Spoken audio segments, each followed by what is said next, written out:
Salam Singh, Salam Singh, Salam Singh, Salam Singh, Salam Singh, Salam Singh. अस्सलाम वालेकुम and ji good morning मुझे तमाम viewers के कीअं हो ख़ैरियत सां आहियो ख़ुशि आहियो ज़िंदगियूं कीअं आहिनि फाइनल जी हिकु दफ़ो ॿीहर फ्राइडे ते तव्हां सां थी रही आहे मुलाक़ात ऐं फ्राइडे खां पोइ इंशाल्लाह ॿ छुट्टियूं हूंदियूं आराम सां पंहिंजो वीकेंड इंजॉय कंदासीं ओवर द वीकेंड कुझु अहिड़ा कमु कंदासीं जेके वीक जे थ्रू असां न करे सघंदा आहियूं हूअं माण्हू एक्चुअली आई रिमेंबर त जॾहिं असां बचपन में स्कूल से जॾहिं ऑफ ईंदो हो जॾहिं वीकेंड ईंदो त स्कूल खां जॾहिं छुट्टी मिलंदी त बाक़ाइदा प्लान कई वेंदी छुट्टी त ओहो भई छुट्टी अचे पई त हिन छुट्टी ते हे करिणो आहे हिन छुट्टी ते हेॾां वञिणो आहे फलां मामे जे घर वञिणो आहे ख़ाला जे घर वञिणो आहे हिनखे ईअं करिणो आहे उअं करिणो आहे या पोइ आपस में फ्रेंड्स जी पंहिंजी गैदरिंग हूंदी हुई कंहिं फ्रेंड जे घर तव्हां वेंदा हो को फ्रेंड तव्हांजे घर ईंदो इन तरीक़े जूं एक्टिविटीज़ थींदियूं पर स्लोली ऐं ग्रेजुअली मूंखे लॻे थो हाणे उहो ट्रेंड काफ़ी घटि थी वियो हाणे स्कूल जा ॿार असां वांगुरु जॾहिं उन्हनि खे छुट्टी मिलंदी आहे त उहे चाहींदा आहिनि त असां रेस्ट करे वठूं छो त असां थकिजी पिया आहियूं बिकॉज़ ज़ाहिर आहे education is being so complicated now days ऐं उन तरीक़े सां शायदि असां उन ट्रैक ते जंहिं ट्रैक ते असां पहिरीं शायदि मुश्किल पहिरीं बि हुई बट हाणे जेको बर्डन आहे उहो शायदि माण्हुनि जे लाइ इलाही वधीक आहे ॿारनि जे लाइ इलाही वधीक आहे असां हमेशह सां ज़रूर इहो ॻाल्हाईंदा आयासीं त उहे जेके बैग्स जेके स्पेसिफिकली असांजा नंढड़ा ॿार स्कूल खणी वेंदा आहिनि उन्हनि बैग्स जो जेको वज़न आहे उहो लिमिटेड कयो वञे ताकी उहो आम नंढो ॿारु खणी सघे इहे ॻाल्हियूं शायदि असांजे बचपन में असांखे नज़र ईंदियूं थींदे थींदे असां वज़न त करे कमु घटि कयो असां उन्हनि शायदि बुक्स खे असां डिजिटल स्क्रीन ते खणी आयासीं पहिरीं जिथे 10 बुक्स हुयूं हा 100% स्कूल्स में न पियो थिए बट काफ़ी स्कूल्स हिनखे फॉलो पिया कनि त जिथे पहिरीं तव्हांखे 10-12 बुक्स खणणियूं हूंदियूं उते तव्हां हिकु को टैब खणो पिया हिकु को लैपटॉप खणो पिया ऐं उन में तमामु तव्हांजो स्टफ आहे उन सां गॾु को हिकु तव्हांजी नोटबुक आहे and you are good to go इहो ट्रेंड असां वटि जॾहिं आयो त असांखे लॻो त शायदि असां वेट शोल्डर्स सां घटि करे छॾियो आहे फिज़िकली ॾिसण जे लाइ शायदि उहो वेट असां घटि कयो हो बट मेंटली उहो वेट कई गुना वधीक वधी वियो बिकॉज़ ज़िंदगी में कॉम्पिटिशन वधीक थी वियो हिकु नए ट्रेंड सां एजुकेशन खे कैच करणु अगेन इहो हिकु शइ जेका वधी आई साम्हूं आई ऐं ईअं कंदे कंदे असां पंहिंजी एजुकेशन खे हिकु कॉम्प्लिकेटेड वारे हिकु साइकिल में विझी छॾियोसीं जंहिंजे लाइ जिथे जेको उन सिस्टम जो हिसो आहे उहो बि सफ़र पियो करे जेको उन सिस्टम जो हिसो न आहे उहो बि सफ़र पियो करे because as per the global education उहो माण्हू पोयां आहे जेको हिन वक़्तु बि पुराणी जेका असांजी ओल्ड स्कूल वारी एजुकेशन हासिलु करण जा तरीक़ा हुआ अगरि उहो हिन वक़्तु बि उन ई तरीक़नि सां गॾु हले थो हिन वक़्तु बि रेफरेंस जे लाइ हुनखे किताबूं खोलणियूं थियूं पवनि हिन वक़्तु बि रेफरेंस जे लाइ हू डिक्शनरीज़ खोले थो नई कोई स्क्रीन खोले थो त उहो ज़ाहिर आहे ग्लोबल जेको हिकु जेको कॉम्पिटिशन आहे उन खां इलाही परे थो रहिजी वञे बट मार्क माई वर्ड्स त उहो जेको माण्हू जेको हिन वक़्तु बि ओल्ड स्कूल वांगुरु ई पंहिंजूं शयूं करे थो जेका शइ उहा सिखी रहियो हूंदो शायदि हिन वक़्त जो ॿारु जेको ॿियो जेको नॉर्मल जेको ट्रेंड हली रहियो आहे जेको डिजिटल ट्रेंड हली रहियो आहे शायदि उहो ॿारु न सिखी सघे बिकॉज़ जॾहिं बि तव्हां का शइ फिज़िकली कंदा आहियो पंहिंजे ज़हन खे यूज़ कंदा आहियो तव्हांजा हथ यूज़ थी रहिया आहिनि तव्हांजूं आइज़ यूज़ थी रहियूं आहिनि डायरेक्टली और इनडायरेक्टली तव्हां हिकु एक्टिविटी में आहियो जेको तव्हांजे ब्रेन खे सिग्नल ॾिए पई ऐं उहो ब्रेन तव्हांजे हर ऑर्गन सां गॾु कंहिं तरीक़े सां कनेक्ट करे थो इन द एंड तव्हां हिकु हेल्दी एक्टिविटी जो हिसो था थियो ऐं जॾहिं एतिरी एक्टिविटी खां पोइ तव्हां उहा शइ अचीव था कयो त उहा शइ तव्हांजे ज़हन में कई गुना वधीक अरसे लाइ रहे थी बनिस्बत उन जे जेको तव्हांखे हिकिड़े सेकेंड में जवाबु मिली वञे अक्सर तव्हां ॾिठो हूंदो अॼुकल्ह सॉन्ग्स ते अॼुकल्ह आर्टिस्टनि ते इन्फ्लुएंसर्स ते खोड़ सारनि माण्हुनि ते अहिड़ा माण्हू असांखे नज़र ईंदा आहिनि जेके कुझु ॾींहं सिर्फ़ु ईअं लॻंदो आहे त स्क्रीन ते सिर्फ़ु उहे ई आहिनि जेके तव्हांजी ज़िंदगी में आहिनि उन्हनि खां अलावा ॿिए कंहिंजो नालो तव्हांखे यादि ई कोन हूंदो अॼुकल्ह जीअं असांजा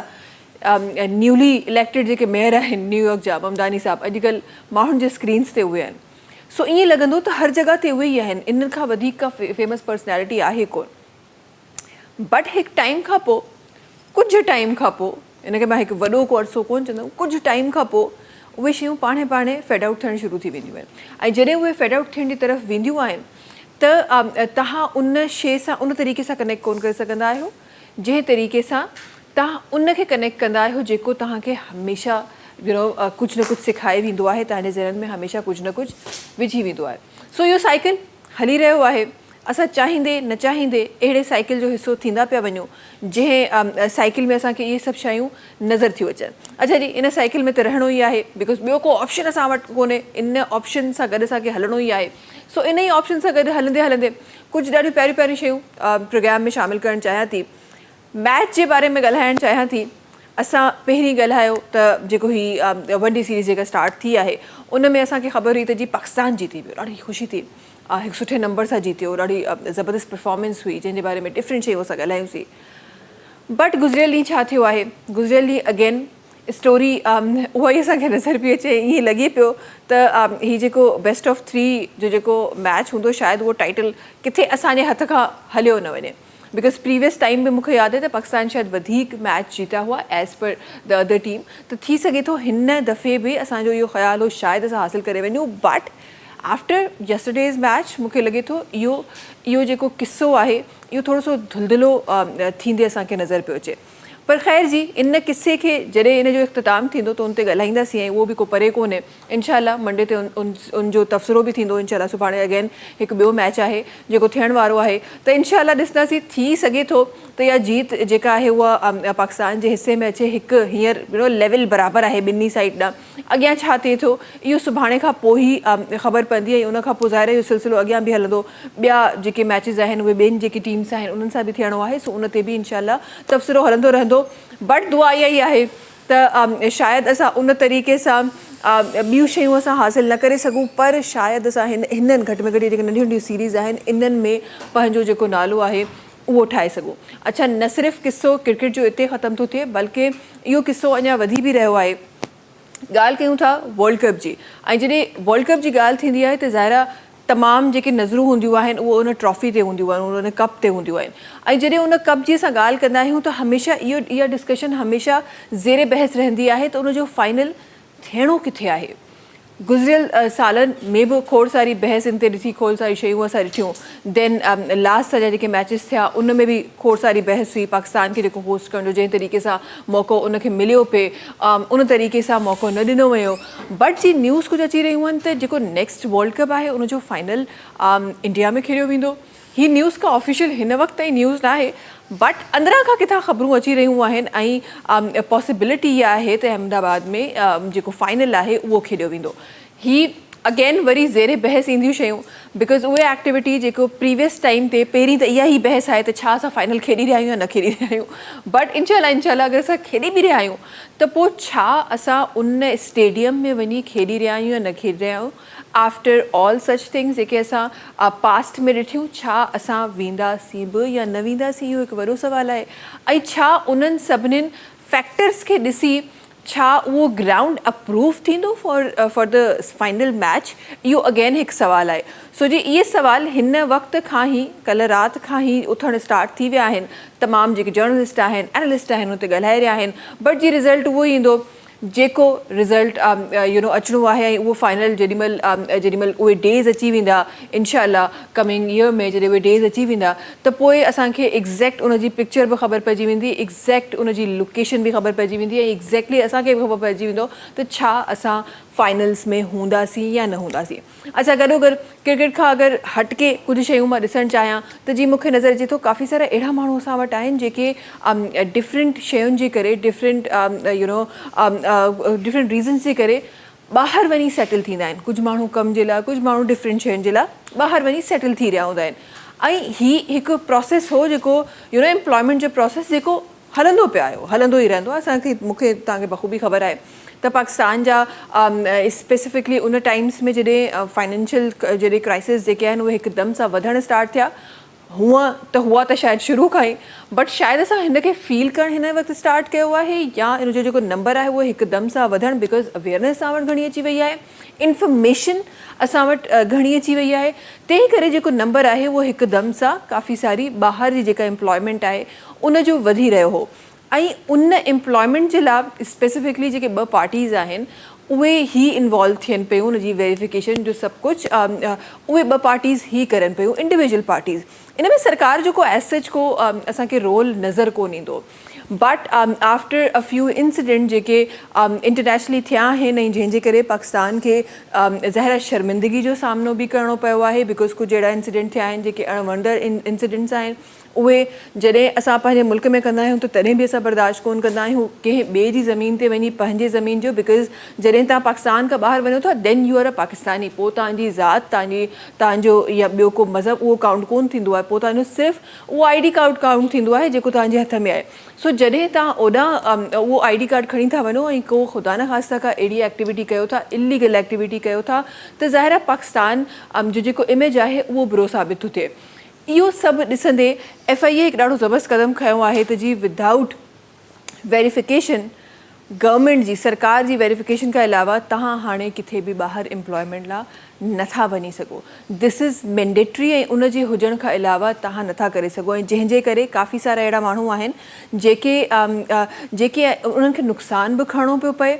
ऐं ज़ाहिर आहे जॾहिं उहे ॿाहिरि वञनि था त खोड़ सारियूं अहिड़ियूं शयूं उन्हनि खे एयरपोर्ट्स ते फेस करणियूं थियूं पवनि जेके ज़ाहिर आहे उन टाइम ते उन्हनि खे ख़बर न आहे ऐं पोइ एयरपोर्ट ते वञी उन्हनि खे ख़बर थी पए त जी त हाणे त वेरिफिकेशन बि खपे हाणे त डिफरेंट शयूं बि खपनि एंड प्लीज़ रिमेंबर त उहा वेरिफिकेशन का ईज़ी वेरिफिकेशन न आहे उन वेरिफिकेशन जा कुझु टर्म्स आहिनि जेके तव्हांखे पूरा करणा आहिनि उन खां पोइ ई तव्हां एलिजिबल हूंदो ॿाहिरि वञी कमु करण जे ॿाहिरि वञी एम्प्लॉयमेंट करण जे एम्प्लॉयमेंट कंहिं बि कैटेगरी जी हुजे हे कंहिं कंहिं डॉक्टर या कंहिं इंजीनियर जी ॻाल्हि न थी रही आहे कंहिं बि तरीक़े जी जेका एम्प्लॉयमेंट आहे उन जे लाइ हाणे तव्हांखे वेरिफिकेशन दरकारु आहे उन खां सवाइ तव्हां नथा वञी सघो सो अहिड़ा के बि माण्हू असांखे ॾिसी रहिया आहिनि या असांखे ॿुधी रहिया आहिनि या तव्हांजे क़रीब क़रीब जेके माण्हू रहनि था उन्हनि मां को अगरि अहिड़ो माण्हू असांखे ॿुधी रहियो आहे ऐं उन्हनि जे कंहिं फैमिली में को फ्रेंड में को ॿाहिरि वञण वारो आहे प्लीज़ इहो मैसेज उन्हनि ताईं पहुचायो बिकॉज़ ही कॉमनली अञा ताईं पहुची न वियो आहे जेके वीज़ाज़ वारा जेके रिस्पॉन्सिबल माण्हू आहिनि उहे आहिनि या जेके ॿाहिरी कंट्रीज़ में जेके कंपनीज़ आहिनि उन्हनि ताईं इहे ॻाल्हियूं अञा ताईं उन तरीक़े सां पहुतियूं न आहिनि बट इन जो जेकी शुरूआति आहे उहा थी चुकी आहे द मोमेंट इहो जॾहिं ऑर्डर पास थियो आहे उन खां पोइ जेके जेके माण्हू वञी रहिया आहिनि उहे नथा वञी सघनि जेसि ताईं उन्हनि वटि उहो वेरिफिकेशन सर्टिफिकेट न हूंदो त पहिरीं पंहिंजो वेरिफिकेशन सर्टिफिकेट ठारायो उन खां पोइ जेको आहे उहो अॻियां क़दम वठो उन खां पोइ अॻियां वञण जी कोशिशि कयो ताकी तव्हांखे एयरपोर्ट ते वञी डिफरेंट शयुनि जो तव्हांखे मुक़ाबिलो न करिणो पए डिफरेंट जेके हिन वक़्तु शयूं थी रहियूं आहिनि उनखे तव्हांखे फेस न करिणो पए गॾो गॾु जी जल्दी सां 27वीं तरमीम जो बि ज़िक्र कंदी हलंदमि मां हिन वक़्तु हॉट टॉपिक जेको पॉलिटिक्स में आहे उहो 27th अमेंडमेंट आहे जंहिं ते खोड़ सारियूं शयूं आहिनि जेके ॻाल्हाइजी वञनि पियूं खोड़ सारियूं ॻाल्हियूं आहिनि डिफरेंट पार्टीज़ जो डिफरेंट इंडिविजुअल्स जो अलॻि अलॻि नज़रियो आहे जॾहिं PTI जी तरफ़ नज़र विझे थी त उहो त चवनि था त जी 26 बि सुठी कोन्हे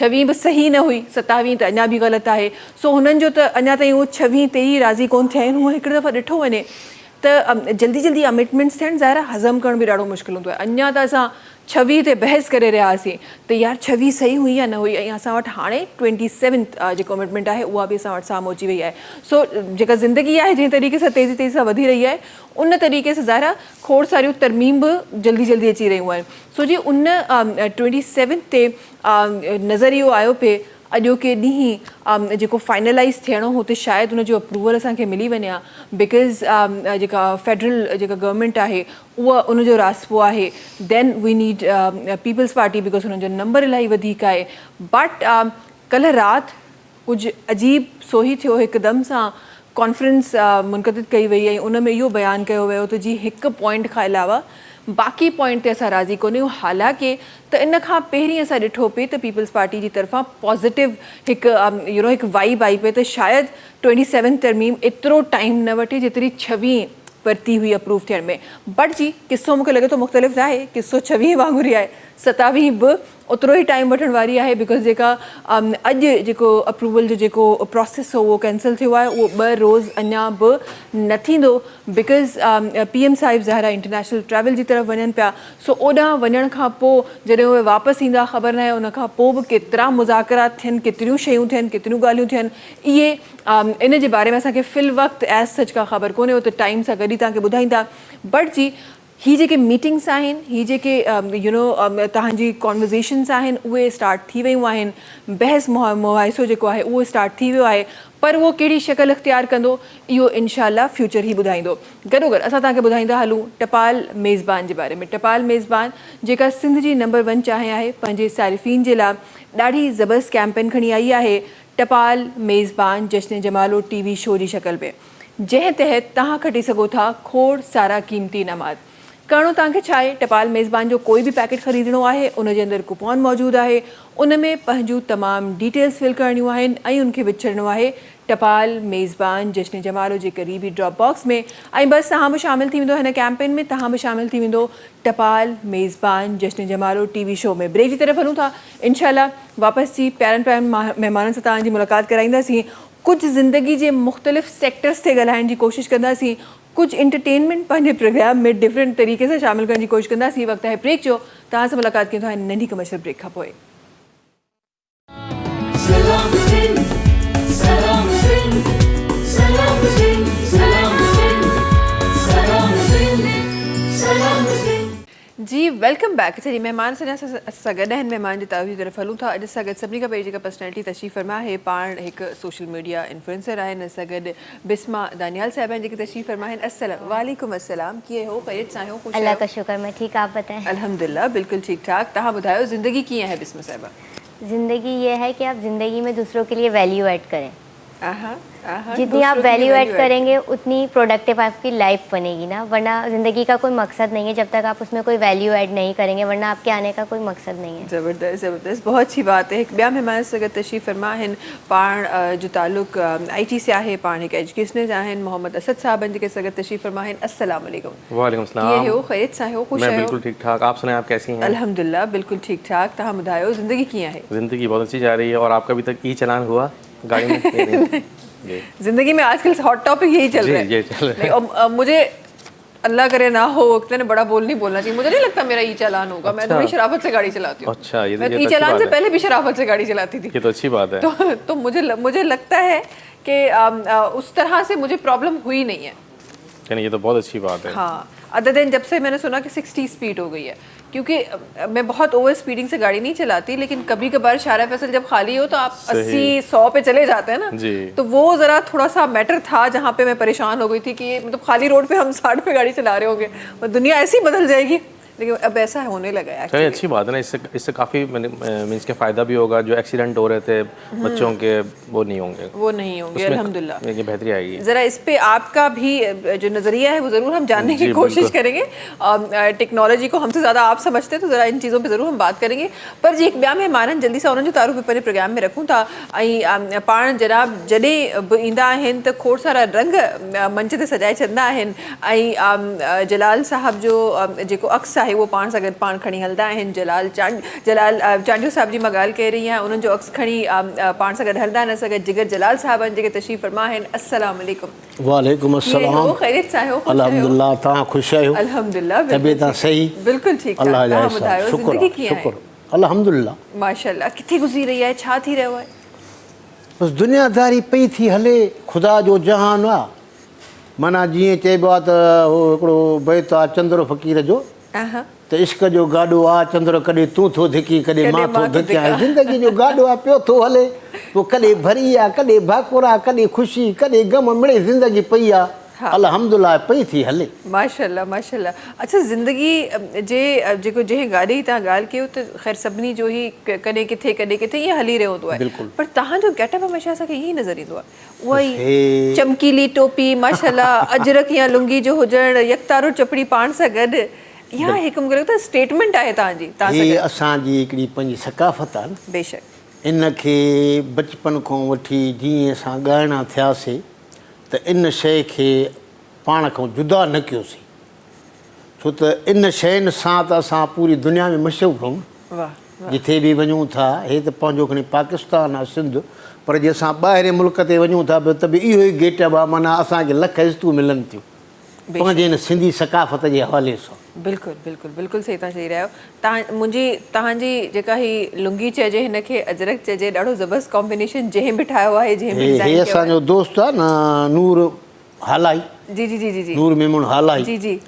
हे माशाअल्लाह, हे उन जूं नयूं नयूं हिकिड़ियूं पंहिंजूं शयूं तयारु कराईंदो आहे। ॾिसो था हुन में 4-5 रंग भरियल हेॾो हे वरी मथां अजरक, हा हा हिन मथां अजरक आहे, उन खां पोइ मुंहिंजे ख़्याल में लुंगी आहे। हीअ लुंगी, हा हीअ वरी हिनखे माना खथी खथी चवंदा करे आहिनि। छॾींदा हुआ। सही हा, सही। हे माना असांजे सिंध में हथ सां ठहंदा हुआ। सिंध असांजो बि आहे अॼुकल्ह साहब, सिंध असांजो बि आहे सभिनि जो। पंहिंजो। हा त पर इहे शयूं ईअं कॉम्बिनेशन सां घटि नज़र ईंदियूं आहिनि, पर ॾाढो ख़ूबसूरत पियो लॻे माशाल्लाह, ॾाढो ज़बरदस्त पियो लॻे। नूर जे हिसाब सां असां बि राब्तो कयूं था, हा, पुछूं नूर था हलाई। किथे मिलंदा नूर मोहम्मद साहब सां, ज़रूरु इहो राब्तो कंदासीं, पुछंदासीं इहे किथे मिली रहियूं आहिनि जेके असां ताईं न पहुतियूं आहिनि। न पहुतियूं हा, आहिनि। पहुचणु खपनि, असां ताईं छो न लाज़मी पहुतियूं आहे। आहिनि। हा इंशाल्लाह। अच्छा जी, तव्हां तरफ वजन चाहिए बिस्मा साहिबा, और मुझे बताइए क्या कामकाज चल रहा है एज एन इन्फ्लुएंसर, क्या क्या हो रहा है? बहुत अच्छा चल रहा है। आपको पता है आजकल तो सोशल मीडिया का दौर है, तो कुछ ना कुछ न्यू आता रहता है और हमें कंटेंट मिलता रहता है। तो हम एक्सप्लोर करते रहते हैं डिफरेंट चीज़ें, और लोगों को वो फिर अच्छा लगता है देखना। तो सोशल मीडिया के थ्रू आप अपने आइडियाज़ भी शेयर कर सकते हैं ताकि लोग इसके थ्रू इंगेज करें ना, तो बहुत अच्छा चल रहा है। सही, ज़बरदस्त। अच्छा, इंगेज करने की आपने बात की, तो एक कंटेंट क्रिएटर के लिए, इन्फ्लुएंसर के लिए मुझे बताएं कि क्या सबसे चीज़ ज़्यादा ज़रूरी है कि वो लोगों को इंगेज कर सकें? रिलेटेबल, जितना रिलेटेबल कंटेंट होगा ना, जिससे लोग रिलेट करेंगे कि हाँ वो रियल लाइफ में एग्जिस्ट करता है, तो उस चीज़ से लोग ज़्यादा रिलेट करेंगे, वो ज़्यादा इंगेजिंग होता है। जैसे आपने कोई कॉमेडियन को या किसी फ़नी कंटेंट क्रिएटर को देखा, उसने कुछ ऐसा कंटेंट बनाया, आपके साथ वैसा कुछ हुआ है, तो आप उससे रिलेट करेंगे।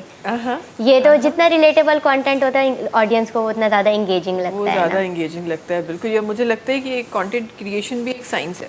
एग्जैक्टली, लोगों का माइंड समझना ना कि उनको क्या पसंद आ रहा है, कब समझ आ रहा है। एक एल्गोरिदम होता है पूरा सोशल मीडिया का, तो इस हवाले से सोच के और फिर आप अपनी स्पेसिफिक ऑडियंस फिर जनरेट करते हो, फैशन से रिलेटेड, फूड से रिलेटेड। फिर वही ऑडियंस, फिर आपको पता है कि उनको कुछ न्यू आपने कंटेंट ला के देना है, ताकि ऑडियंस इंतज़ार करती है कि अब हमारे इस इन्फ्लुएंसर का क्या रिव्यू होगा इस चीज़ पर। सही सही, ज़बरदस्त। एल्गोरिदम की बिस्मा साहिबा ने बात की, तो असद साहब मुझे बताएं, ये नॉर्मल हम अल्फाज तो इस्तेमाल कर लेते हैं कि यहाँ से हमने सुन लिया, और हम आजकल तो बड़ा ट्रेंडिंग में है एल्गोरिदम जब भी आप बात करते हैं, लेकिन क्या हम एक्चुअली इसको समझ सकें? देखिए, सबसे पहले तो हम ये देखें कि ये नहीं देखें कि इंसान बोलता है, ये देखें कि वो बोलता क्या है।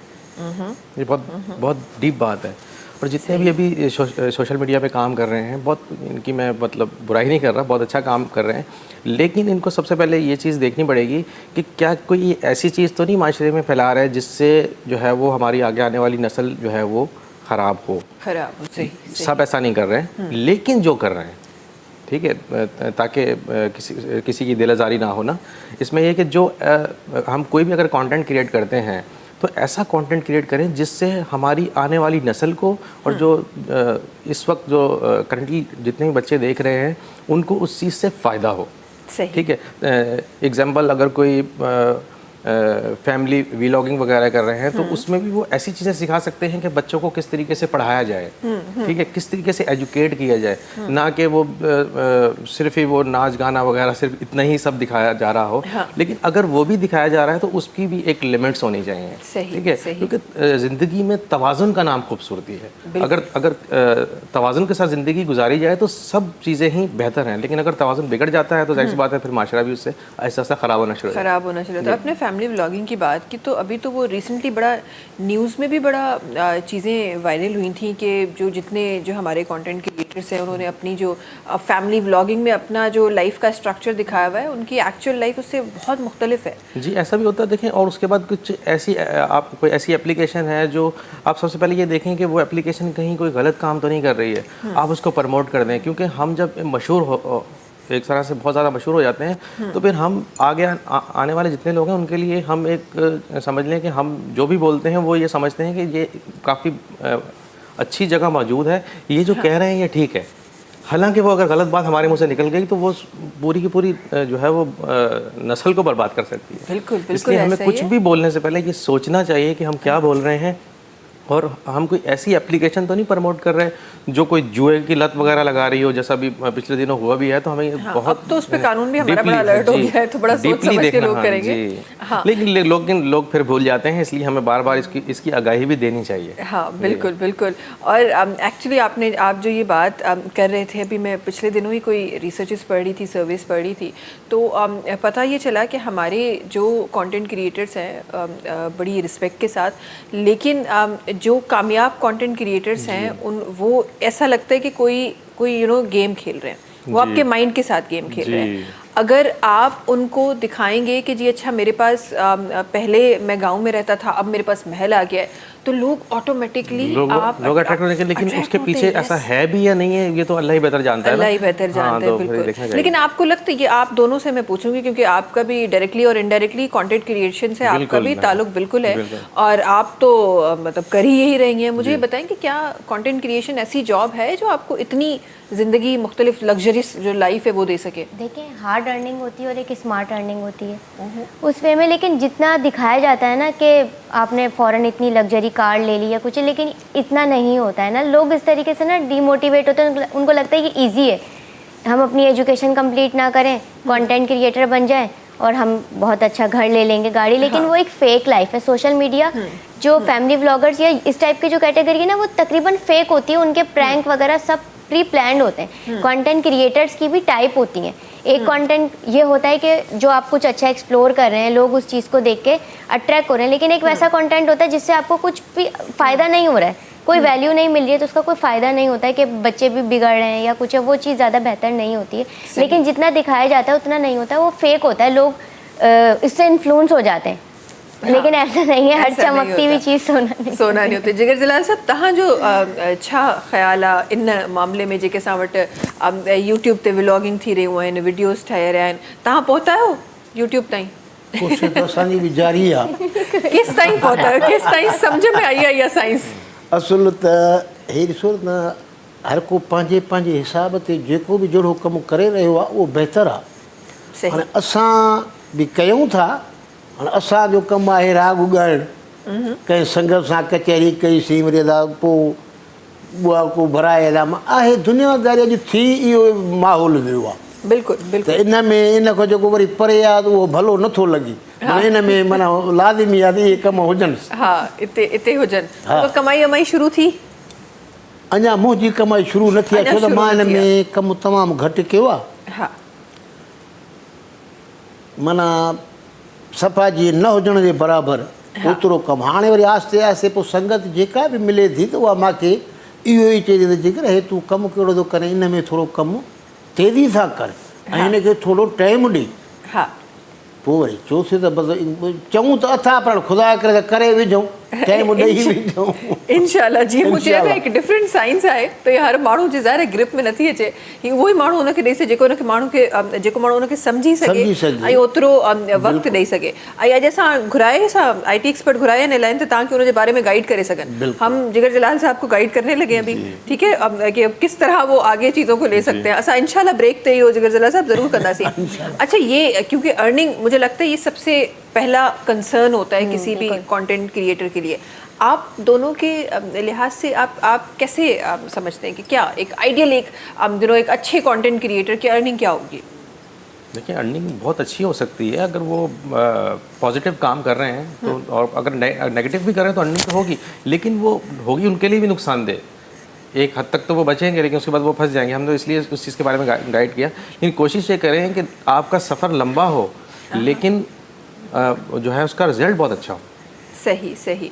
अच्छा, तो ये जितने हमें, क्योंकि आजकल बड़ी न्यूज़ में आए हुए हैं हमारे फैमिली व्लॉगर्स, तो थोड़ा सा मैं उस पर ज़रा सा फोकस करके, बिकॉज लोग आपको देख के लोग खुद भी फैमिली व्लॉगिंग स्टार्ट कर देते हैं। ऐसे ही हमारे बहुत सारे जो नंबर आज हमारे पास बहुत ज़्यादा कंटेंट क्रिएटर्स का और व्लॉगर्स का है, वो ऐसे ही है कि किसी एक ने स्टार्ट की, नज़र आया कि जी वो तो मतलब जीरो से पता नहीं कहाँ चला गया, तो अब फिर सब ने वो अर्निंग तो अच्छी होती है। देखें, आपने अगर अर्निंग का एक स्पेशल डिजिट पूछ रही हैं अगर ऐसा, तो इसमें यह है कि 1 लाख से लेके 1 करोड़ तक भी हो सकती है मंथली। 1 करोड़ तक भी हो सकती है, इससे ज़्यादा भी हो सकती है, इससे ज़्यादा भी हो सकती है। मुझे वो तो अंदाजा वगैरह पे ना काफ़ी अर्निंग होती है। लेकिन जैसे आपने बात बोली ना, वो मैं उसको कंटिन्यू करूँगी। फैमिली व्लॉगिंग में भी आप कुछ अच्छा दिखा सकते हैं ना। इन्होंने जैसे बोला था कि आप कुछ अच्छा दिखाएं ताकि वो बच्चे सीखें, या उसमें कुछ आपको अच्छा पॉजिटिव मैसेज मिले ताकि आपकी लाइफ में कुछ अच्छा क्रिएट हो। तो अब जैसे गेमिंग वगैरह प्लेटफॉर्म का, इन्फ्लुएंसर के पास एक कितनी बड़ी प्लेटफॉर्म होती है। अब उस पर आप इस तरीके की कोई ऐप प्रमोट करोगे तो ऑब्वियसली लोग उसका शिकार होंगे, फिर वो स्कैम में आएंगे। तो ये तो चीज़ अब आपने बजट तो ले लिया ब्रांड हाँ, से हाँ। या गेमिंग ऐप से, लेकिन उसमें दूसरों का तो नुकसान है ना। तो आप ये सोचें कि आप जो हम प्रमोट कर रहे हैं या हम अपने प्लेटफॉर्म के थ्रू जिस चीज़ को आगे लेके जा रहे हैं वो फ़ायदेमंद भी है, लेकिन कभी ना कभी तो इंसान गिरफ्त में आ ही जाता है ना। हाँ, लेकिन ये भी है, लेकिन इसके अलावा भी जैसे हम जो हम यानी कि सुबह से लेके शाम तक हम पूरी एक लाइफ स्टाइल दिखा रहे होते हैं जी, जी, ना, वो उसमें हमें fake ये भी होती है। हाँ हमें ये भी दिखाना है कि हम एक्टिविटीज़ क्या करते हैं पूरे दिन में। ऐसा ना हो कि उसके अंदर स्टडी का कोई टाइम ही ना आए। यस, जो 6-7 का बच्चा होगा, मतलब किसी भी क्लास का बच्चा होगा, जब वो ये देखेगा कि इन्होंने एक साल पढ़ा ही नहीं, इनको तो तकरीबन 20-25 लाख रुपए मिल गए हैं, और तो मुझे क्या जरूरत पड़ी हुई पढ़ने की। सही सही। तो आप इनडायरेक्टली गलत चीज़ प्रमोट कर जी, रहे हैं। ये गलत चीज़ पर देखें, इसके अंदर आपने दिखाना है स्टेप्स के अंदर कि आपने ये आपका स्टडी टाइम है। अगर वो आप नहीं भी दिखा रहे तो कम से कम वो टाइम स्किप कर दे, आप बोले कि इस टाइम मैं पढ़ रहा हूँ। लोगों को इजी अर्निंग लगती है ना सोशल मीडिया पे कि हमने वीडियो बनाया, अर्न कर लिया, लेकिन ऐसा नहीं होता है जैसा दिखता है ना। इतना इजी अर्निंग भी इतनी इजी नहीं होती है, और फिर उस अर्निंग का कोई फ़ायदा भी नहीं होता है। सही। क्योंकि ज़िंदगी का मकसद सिर्फ कमाना नहीं है, उसका मकसद ये है कि आपने मतलब अपनी जो है हुकूमत को भी जवाब देना है, उसके बाद दुनिया से जाने के बाद अल्लाह को भी जवाब देना है। अल्लाह को भी हमने जवाब ये चीज़ भी देना है, देखनी है, बिल्कुल, वरना बिल्कुल, कमाने के तो ऐसे बहुत सारे तरीके होंगे गलत, लेकिन नहीं कमाना। अच्छा, हम जब भी सोशल मीडिया की आईटी सेक्टर की बात करते हैं, सबसे पहली नज़र, जैसे आप कह रही थी कि लोगों को ये लगता है कि सबसे ज़्यादा बहुत इजी मनी easy जो job है, है। हाँ, इजी मनी जो है वो कंटेंट क्रिएशन है। तो आप कंटेंट क्रिएशन स्टार्ट कर लें, चाहे वो फैमिली व्लॉगिंग हो, या आजकल बड़ा वो ट्रेंड चला हुआ है कि आप किसी भी वीडियो पे अपने जो ओपिनियंस हैं वो आप दे दें, जिसको आई गेस यूट्यूब भी अलाउ करता है और यूट्यूब भी मोनेटाइज करता है उस चैनल को। तो आजकल वो भी ट्रेंडिंग में आया हुआ है, क्योंकि वो क्रिएशन के आइडियाज़ खत्म हो गए। हमारे पास इतने क्रिएटर आ गए कि हमारे पास अब आइडियाज़ नहीं है कि हम कौन सी नई चीज़ मार्केट में लेकर आए, और जिनके पास है वो ज़ाहिर है उनके मिलियंस में फॉलोवर्स हैं, आप उनको कम्पीट नहीं कर सकते उस तरीके से। तो लेकिन ये भी है कि हमारा जो दूसरा साइड है इसका, जिस तरह इस वक्त हम बैठे हुए हैं, तो शायद स्क्रीन के आगे हम 4 बैठे हुए हैं, लेकिन इसके साथ साथ 8 लोग ऐसे हैं जो स्क्रीन के पीछे हैं। तो वो जॉब और ज़्यादा है ना, उसमें नंबर ज़्यादा है। यहाँ पे थोड़ा सा मैं कहूँगा कि देखिए, fortune favours the brave man. देखिए, revolution is a transfer of property from class to class. जब आप कोई भी काम करने जाते हैं, आप अगर आपके सामने ये गोल है कि मुझे ये अचीव करना है, तो आप फर्स्ट स्टेप में वहाँ तक नहीं पहुँचेंगे, लेकिन आप उसी चीज़ को अचीव करने के लिए जाएँ जो मुश्किल है, तो वहाँ पहुँच सकते हैं। लेकिन थोड़ा सा टाइम लगता है। हम ये देखते हैं कि फ़लाँ शख्स जो है वो इतनी बड़ी सीट पे मौजूद है, तो इसमें कोई बड़ी बात नहीं है। ये बच्चों के लिए पैगाम है कि आप लगे रहें। आप उनसे, वो कहते हैं कि there is always room at the top. जितनी बिल्डिंग्स कराची के अंदर बनी हुई है, दुनिया में बनी हुई, इसके ऊपर एक रूम बन सकता है। सही, ठीक है, तो स्पेस खाली होती है, लेकिन उसमें आप लगे रहें तो, लेकिन टाइम लगता है, बस उस टाइम के बाद वहाँ तक आप पहुँच सकते हैं। टाइम एंड अगेन कंसिस्टेंसी जो हमारे बच्चों में है नहीं। हाँ, मेहनत है। हम एज अ मोटिवेशन स्पीकर मैं थोड़ा सा इसमें गाइड कर दिया मैंने। हाँ, नहीं, ये बड़ी अच्छी बात है, बिकॉज मुझे ऐसा लगता है कि जो आप काम करते हैं उसके लिए ट्रांसपेरेंसी के साथ बात करना बड़ी ज़रूरी है। हमारे पास सुहाने ख्वाब तो बहुत जल्दी दिखाए जाते हैं कि यार आप गाना शुरू कर दें, आप फ़ौरन फेमस हो जाएंगे, लेकिन उसकी जो हकीकत है वो बताना बहुत उसमें टाइम लगता था कि इन्होंने अगर गाना सीखा होगा तो इनकी सालों की मेहनत है। अगर वो इनके साथ बैठ के अगर वो पिक्चर खिंचवा रहा है या गाना गा रहा है, तो वो जिगर भाई नहीं बन सकते। इन्होंने सालों लगाए हैं, अपनी मेहनत की है। सही सही। फिर ये सीट पे पहुंचे हैं। तो जो नए आने वाले बच्चे हैं, अगर वो सिंगिंग सीख रहे हैं तो उनको मेहनत करनी पड़ेगी, उनको राग सीखने पड़ेंगे। जी, बेशक बेशक, बिल्कुल, वरी जिगर जरा साहब माशाल्लाह सलाम है तव्हांखे। त असां वटि हिन वक्त ज़्यादा डिफरेंट ट्रेंड्स अची विया आहिनि सिंगिंग में। जिस तरह कंटेंट क्रिएशन में बहुत सारी चीज़ें, कुछ लोग अच्छा कर रहे हैं, कुछ लोग आज भी अपनी वैल्यूज़ को, अपने कल्चर को साथ लेके चल रहे हैं, लेकिन काफ़ी लोगों ने छोड़ दिया। सिंगिंग में भी असांखे ईअं नज़र थो अचे, पर जिगर जलाल साहब अॼु बि पंहिंजे कल्चर खे पाण सां गॾु खणी हलंदा आहिनि, ऐं एक्चुअली एहसासु थींदो आहे त अहिड़ा ई उहे माण्हू आहिनि जिन जे करे मुंहिंजो कल्चर ज़िंदा आहे माशाल्लाह सां। कुझु शामिल कजे, बिस्मिल्लाह। को गानो शामिल कजे। वॾी देरि थी वई, तव्हांजी आवाज़ कोन ॿुधी असां। अंदाज़ तव्हांजो असां बि तयारु वेठा आहियूं। बस शामिल कयूं था जी। ये जेको अंदाज़ आहे न अचानक सां यकतारो चपड़ी खणण जो, इहो ॾाढो ज़बरदस्त आहे जिगर जलाल साहब जो। वस्ता भैया वस्ता भैया वस्ता भैया रमैया वस्ता भैया रमैया वस्ता भैया रमैया वस्ता भैया रमैया वस्ता भैया मैंने दिल तुझको दिया।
दिल तुझको दिया।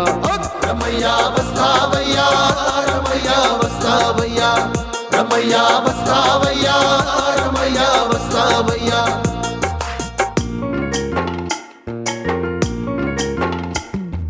वस्तावैया वस्तावैया वस्तावैया वस्तावैया वस्तावैया वस्तावैया रमैया वस्तावैया रमैया वस्तावैया रमैया वस्तावैया रमैया। रास्ता वही और मुसाफिर वही, एक तारा न जाने कहाँ छुप गया। एक तारा न जाने कहाँ छुप गया। दुनिया वही दुनिया वाले वही, कोई क्या जाने किसका जहां लुट गया। कोई क्या जाने किसका जहां लुट गया। मेरी आंखों में रहे कौन जो मुझसे कहे, मेरी आंखों में रहे कौन जो मुझसे कहे। मैंने दिल तुझको दिया, मैंने दिल तुझको दिया। रमैया वस्तावैया रमैया वस्तावैया रमैया वस्तावैया रमैया वस्तावैया। मैंने दिल तुझको दिया, मैंने दिल तुझको दिया। रमैया वस्तावैया रमैया वस्तावैया रमैया वस्तावैया रमैया। ज़बरदस्त ज़बरदस्त ज़बरदस्त। ही ट्रेंड जेको जिगर जलाल साहब स्टार्ट कियो, हाणे त खोड़ सारा कनि पिया जिगर जलाल साहब। कोको कोरिना खां ही ट्रेंड जेको स्टार्ट कियो, माशाल्लाह अॼु बि उहो ई रंग, मूंखे हिन गाने में बि उहो ई रंग नज़र पियो अचे। ज़बरदस्त हे वरी ज़बरदस्त। पोइ उन खां बाद में इहे वरी जेके हुया हा। इहे माशाल्लाह वियासीं चवंदा। पोइ हाणे जॾहिं वरी कॾहिं वारो थो मिले त पोइ तव्हांखे ॿुधाइणु। पर ज़बरदस्त इहो ट्रेंड मूंखे लॻे थो ॾाढो ज़बरदस्त आहे। ऐं असां वटि जंहिं तरीक़े सां असां हमेशह प्रमोट कंदा रहंदा आहियूं त जेके ज़बानूं आहिनि जी, सभु जी, पंहिंजूं आहिनि, बिल्कुलु पंहिंजूं सभु पंहिंजा माण्हू आहिनि, ज़ात पात में न पोइ मौसीक़ी मूंखे लॻे थो हिकु वॾो ज़रियो आहे इहो मैसेज पहुचाइण जे लाइ। ऐं तव्हां बख़ूबी माशाल्लाह सां पहुचाए रहिया आहियो। ज़बरदस्त असांजो बि जेको हाल आहे त इहो संगत जे आॾो आहे।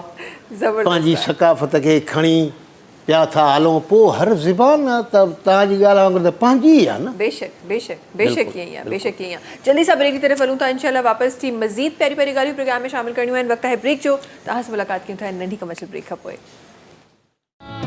सलाम सिंध सलाम सिंध सलाम सिंध सलाम सिंध सलाम सिंध सलाम सिंध। जी वेलकम बैक। अच्छा जी, खोड़ सारियूं शयूं प्रोग्राम में अॼु शामिल थियनि पियूं। थोरो सो कॉन्टेंट क्रिएशन ते वधीक मां नज़र विझणु चाहियां थी, बिकॉज असां गॾु बिस्मा साहिबा तशरीफ़ में आहिनि। बिस्मा साहिबा, अक्सर किस मौजू पे कंटेंट रहता है आपका, और किस तरह और किस टाइमिंग, ये मुझे लगता है ये भी एक अलग एक साइंस है कि आपको किस टाइम पे, आपका ऑडियंस किस टाइम पे अवेलेबल है, तो किस तरह का कंटेंट रहता मेरी है? जो नीश है food, fashion and life style. Food का तो आपको पता है कोई सीज़न नहीं होता है, तीनों टाइम इंसान को चाहिए होता है, लेकिन ऐसा होता है गर्मियों में अलग फूड होते हैं तो हम इनको एक्सप्लोर करना, बेसिकली हमारा मतलब होता है कराची के फूड को हाईलाइट करना, उसको एक्सप्लोर करना। कभी बंस रोड एक्सप्लोर कर रहे हैं, कभी हम हुसैनाबाद एक्सप्लोर करें। तो विंटर आते हैं तो बिरयानी आपको पता कहाँ है सबसे अच्छी मिली, सबसे पहले ये बताओ। बिरयानी में काफ़ी इख्तिलाफात हैं, किसी को कहीं की, मुझे नसीब की बिरयानी पसंद है। नसीब, ये कौन सा वाला नसीब है? ये महमूदाबाद में जो है ना, उनकी बिरयानी मुझे पसंद है, मुझे थोड़ी। लेकिन अभी मैंने खतरी बिरयानी की बहुत तारीफ सुनी है, वो मुझे ट्राई और करनी वो है जो ना।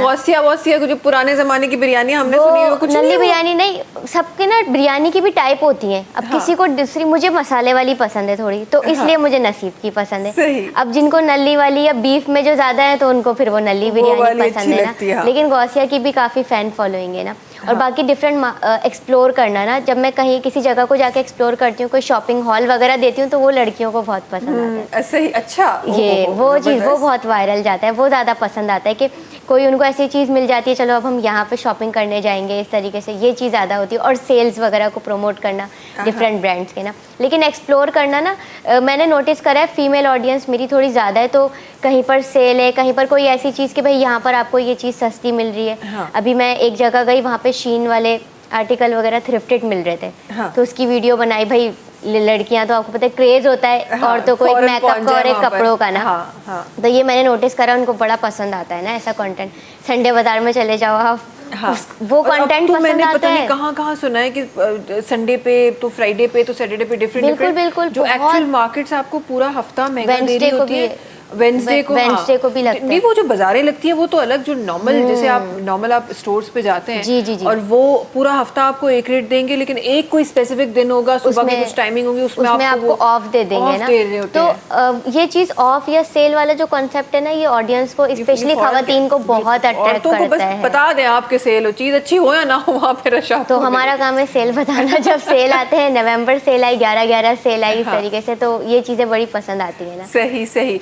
ये मर्दों का भी असद साहब यही हाल होता है कि नहीं, जहाँ सेल मुझे ना देखे- एक सॉरी, हाँ जी, जो मेरे मेल जानने वाले ना फ्रेंड्स वगैरह, वो ये लोग बोलते हैं कि तुम्हारी वीडियोस देख के ना हमारी बीवियां तंग करती हैं, वो यहाँ लेके जा। यहाँ मर्द लेके जो है ना वो सेल की तरफ नहीं जाते, वो तो बल्कि बेगम को भी साथ लेके जाते हैं ना, बोलते हैं जल्दी से खरीद ले जितने की हाँ, जरूरत है। जो भी है खरीद लो। सही। लेकिन मुझे ऐसा लगता है कि अब आहिस्ता आहिस्ता जो ट्रेंड है ना वो मर्दों की तरफ भी जा रहा है, हाँ, इन ऐसा तमाम बिल्कुल चीज़ों जा के। रहा है। पहले हमने सुना था, तो वो मैं खवातीन वाली जो है ना वो हैबिट्स इख्तियार कर रहे हैं Category आहिस्ता-आहिस्ता। कर रहे देखो, वो हैं, टॉप्स क्योंकि पहन रहे हैं, देखिए कुछ कर रहे हैं। मेरे मुझे बचपन याद है अपना, तो मैंने अपने अब्बा की एक कबर्ड देखा था, उन्हीं के अंदर उनके कपड़े भी हैं, तो सारी चीज़ें सब कुछ उसी के अंदर था। और वो कितने एक कबर्ड में जोड़े आ जाते होंगे, बहुत ज़्यादा भी आगे, 15-20 इससे ज़्यादा नहीं आते होंगे।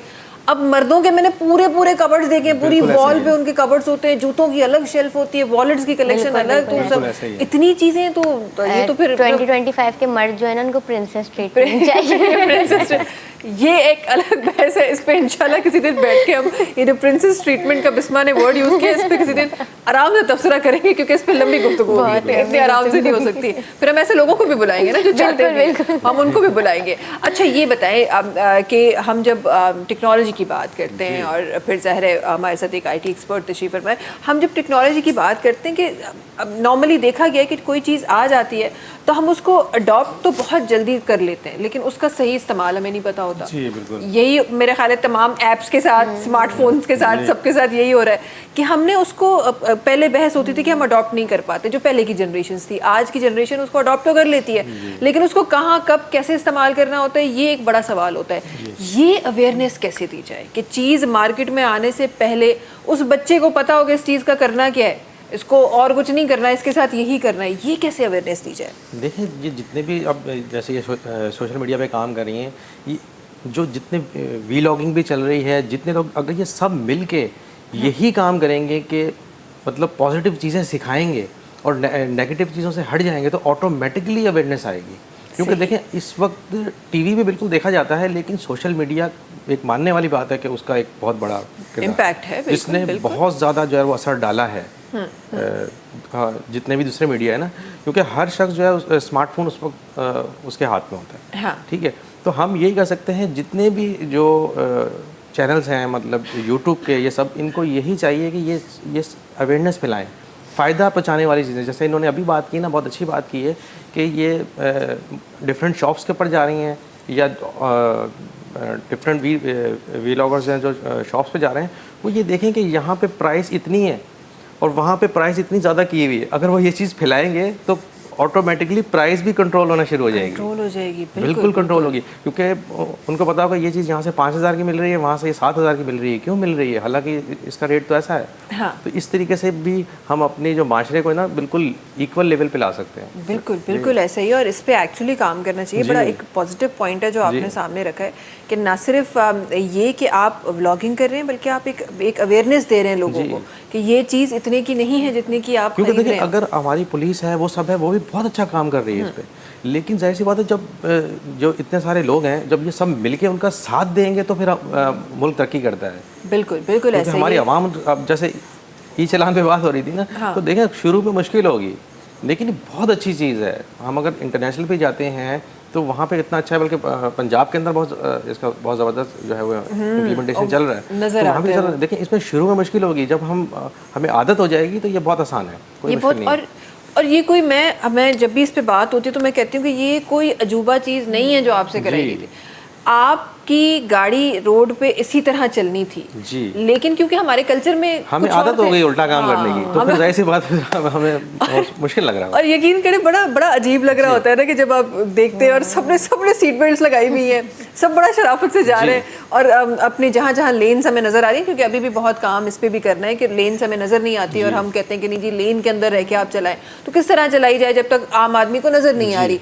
तो इस पर काम होना एक अलग बात है, लेकिन जहाँ जहाँ नज़र आ रही है वहाँ बिल्कुल गाड़ियाँ कोशिश तो अपने करें, ट्रैक पे कोशिश होती तो हैं, करें। हाँ, और बड़ी बड़ी खूबसूरत लग रही होती है। और वो पिक्चर्स जो आई एम श्योर कि हम सब ने देखी हैं, जो वायरल हुई हैं कि जेब्रा क्रॉसिंग जो है उससे पीछे गाड़ियाँ खड़ी हुई हैं, ये तो मतलब आप सोच ही नहीं सकते अच्छी बात है कराची ना। में कोई ऐसा हो। हम तो जेब्रा क्रॉसिंग से भी आगे जाके जहाँ तक जी। जा सकते हैं वहाँ तक खड़े बिल्कुल। होते हैं, लेकिन बड़ा एक डिसिप्लिन कराची नज़र आता है। और मुझे लगता है कराची की जो वैल्यू है उसमें ये डिसिप्लिन चाहिए था। बिल्कुल चाहिए। आया बड़ा देर से, और जितने लोग इसके मुखालफत कर रहे हैं, बहुत सारी जमातें ऐसी भी हैं, न जाने क्यों कर रही हैं, लेकिन वो कर रहे हैं। लगता है आपको कि ये मुखालफत के बाद कुछ होगा, तब्दीली आएगी कोई?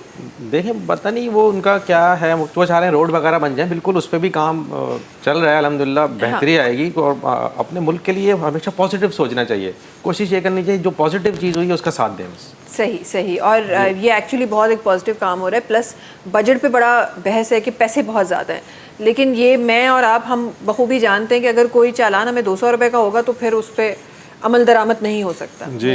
ये कराची में रहते हुए लोगों की माजरत के साथ, लेकिन उनके साथ सख्ती होती है तभी वो इस तरह काम करते हैं। अगर आप 200 रुपये रखेंगे तो नहीं जिनके घर होगा। में उनके जवान बच्चे मर रहे हैं, बिल्कुल, आप ये कहना पड़ेगा, साइड इसी तरीके से देखिए। वर्ड यूज़ करने पड़ेंगे। बिल्कुल। देखिए, जिनके घर में डेथ होती है उनको पता होता है कि उसने हेलमेट नहीं पहना हुआ था, इस वजह से डेथ हो गई। अल्लाह। अब हेलमेट तो बहुत ज़रूरी है, अगर हेलमेट पहनेंगे तो उसकी जान तो कम से कम बच सकती थी। सही सही, हर बिल्कुल। चीज़ का फ़ायदा है। बिल्कुल, आपकी छोटी सी मिस्टेक, छोटी सी गलती, छोटी सी खिलाफ वर्जी आपकी जान ले सकती है। जी। ये एक्चुअली हकीकत है।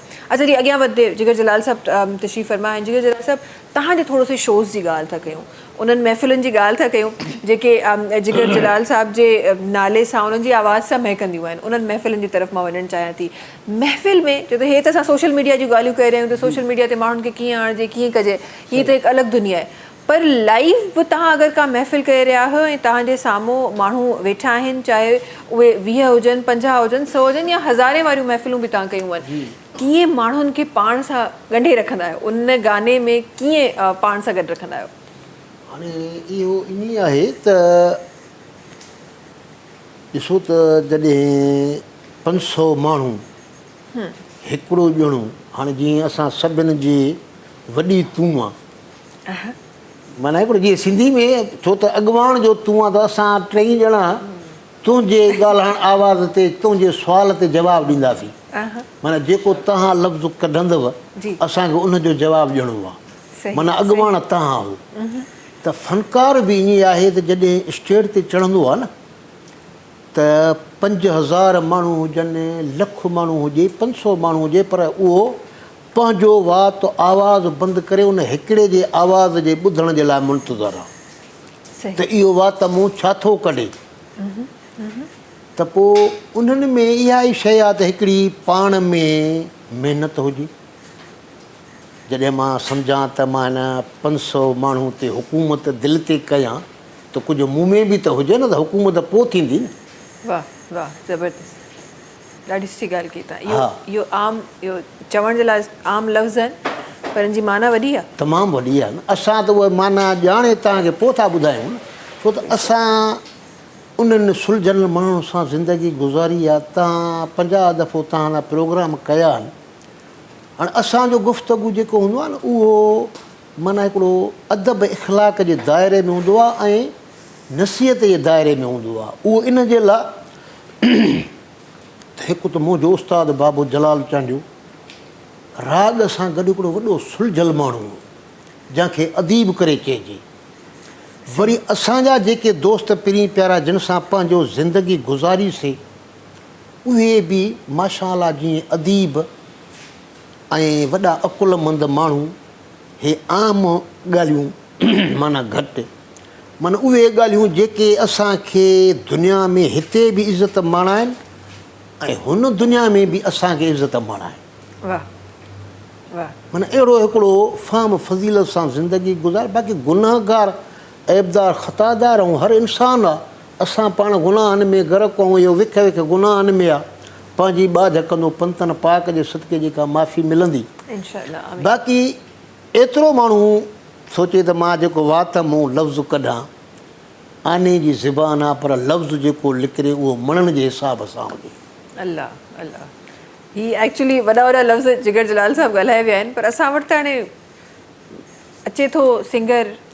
चलो मां सिर्फ़ु सिंगर्स जी ॻाल्हि न कंदमि, ईअं साउंड पई कयां, शायदि मां उन्हनि जी मुखालफ़त पई कयां, अगरि को होस्ट बि अचे थो, बिल्कुलु को वॾो सेलिब्रिटी बि आहे अचे थो, उनजे ज़हन में कुझु कोन्हे, उनखे सिर्फ़ु इहो ख़बर आहे त मां वॾो आहियां, वॾो आहियां। बसि इन खां वधीक उनजे अंदरि पाण में छा आहे इहा उनखे का ख़बर नाहे। कोन्हे। हू अचे थो, ॿ लफ़्ज़ ॻाल्हाए थो ऐं हलियो थो वञे। हीउ नॉर्मल हिकु ट्रेंड थी पियो आहे असां वटि त इहो, पर हीअ सोच अगरि रखी केरु स्टेज ते वञे थो त ज़ाहिर आहे पोइ उनखां जीअं तव्हां चओ त इंसान ख़ता जो घर आहे, घर आहे, ख़ता इंसान खां बिल्कुलु, थियणी आहे, गुनाहगार पर आहे। उन मुक़ाबले में शायदि 90 या 95% घटि ख़ता थींदी जेका हुननि खां थी रही आहे। अच्छा, अॻियां वधंदे, छो त असां IT जी ॻाल्हि कही रहिया आहियूं, असां सोशल मीडिया जी बि गॾु गॾु ॻाल्हि कही रहिया आहियूं, बट हीअ जेको फिज़िकली माण्हुनि खे जेको इन्फ्लुएंस कराइण, इहो बि हिकु आर्ट आहे जेको हर माण्हू वटि न हूंदो आहे। जिगर जलाल साहब जहिड़े माण्हू वटि हूंदो आहे ऐं उहो नज़र बि ईंदो आहे जॾहिं बि कंहिं शो ते हूंदा आहिनि। अच्छा, जिगर साहब के लिए एक मैं शेर कहना चाहूँगा। जी जी वाह जी, वाह। वो कहते हैं कि इश्क खेल है जो है फ़कीरों का, ये लाडलों के बस की बात नहीं। ओए होए होए होए, वाह। इश्क खेल है फ़कीरों का, ये लाडलों की बस की बात नहीं है। ये किन लाडलों को कह रहे हैं आप? कौन से लाडले, वो कौन नज़र आया आपको? देखें, बात यह है कि कुछ लोग जो है वो बहुत छोटे होते हैं, लेकिन वो चाहते हैं हम बहुत बड़े नज़र आएं। ऐसा होता नहीं है, टाइम लगता है चीज़ों को बस क्रिएट करने में। ये कहना चाह रहा हूँ। बहुत कंट्रोवर्शियल है। जी। और मुझे ऐसा लगता है, मेरा एक्सपीरियंस मुझे लगता है कि तव्हां जे साम्हूं त नंढड़ो ही आहे, लेकिन बहुत लोगों के पास बहुत बड़े बड़े एक्सपीरियंस है, लेकिन मेरा एक्सपीरियंस ये कहता है कि जो सही माना में जिसको आप बड़े की जो डेफिनेशन है ना, जब आप सही माना में आप उस डेफिनेशन की तरफ जाते हैं तो उसको बताने की ज़रूरत नहीं पड़ती। मैं बड़ा हूँ। जी, वो दिखता है। हाँ, लोग खुद ही उसकी तरफ देखते हैं, आपको बताने की ज़रूरत नहीं पड़ती कि आप क्या हैं। उल्टा आपको वो इस नेचर में नज़र आएगा कि उससे छोटा कोई बंदा नहीं है जी। लेकिन वो अपना जो खुदा ताला ने उसको जो रुतबा दिया हुआ होगा वो बहुत बड़ा होगा। तो असल में जेको वॾाई जी ॻाल्हि असां कयूं था, असां ॿ तरह जी वॾाई आहे न, हिकिड़ी त उहा वॾाई जेका माण्हुनि में अॼुकल्ह हरूभरू थी वेंदी आहे, पर उहो वॾपण जेको असांखे खपंदो आहे एक्चुअली इन्फ्लुएंस करण जे लाइ, उहो कुझु मुख़्तलिफ़ आहे, जेको अॼुकल्ह ख़बर न आहे कि ज़मानो किथे पियो हले, कहिड़ियुनि ॻाल्हियुनि में जिगर जलाल साहब तव्हां असांखे फासाए छॾियो आहे, ख़बर न आहे केॾा हलिया विया आहियूं। देखें, जब भी उन्होंने सकाफत को जिंदा रखा है, उन्होंने अपने साथ रखा हुआ है वो। माशाल्लाह माशाल्लाह, बेशक बेशक, और ये बहुत बड़ी बात है। ये बड़ी बहुत बात आहे इहा ॻाल्हि इन ते त दुनिया में हर हिकु माण्हू घुमे थो फिरे थो त चङियो केर बि माण्हू न आहे, हर माण्हू सियाणो आहे ऐं हर माण्हू पोइ ॿिए हाणे जे फ़र्ज़ु करे वठे जे मां कंहिंजी इज़त कई न त हो जे हुनजो नंढो ज़हन हूंदो न त हो छा सोचींदो, बसि जिगर जलाल खे मिड़े मानी चांहि कढीसीं, हा, इहा हो सोच न कंदो त हुन कहिड़े हिसाब ते कहिड़ी नज़र सां मुंहिंजी इज़त करे मूंखे इज़त ॾिनी अथई। बिल्कुलु बिल्कुलु, इहा सम्झ सोच इन जे करे असां माना पोइ ते हलिया विया आहियूं त असां नंढड़ी सोच रखी, जीअं आम हिकिड़ी ॻाल्हि थी वई आहे त बाबा हाणे कट चांहि जी हा कटु चांहि निकितो हा। आहे, जेको महिमान ताई आयो होटल ते वठी बसि कटु चांहि प्यार बसि बाबा गंज थियो, हा और हुन खां मानी जी सलाह आहे न ॿी का कचहरी आहे, हुन कट चांहि ते कमु हा। पूरो। ज़फ़र तोखे आवाज़ अचे पई, जिगर जलाल साहब कुझु चवनि पिया। हा।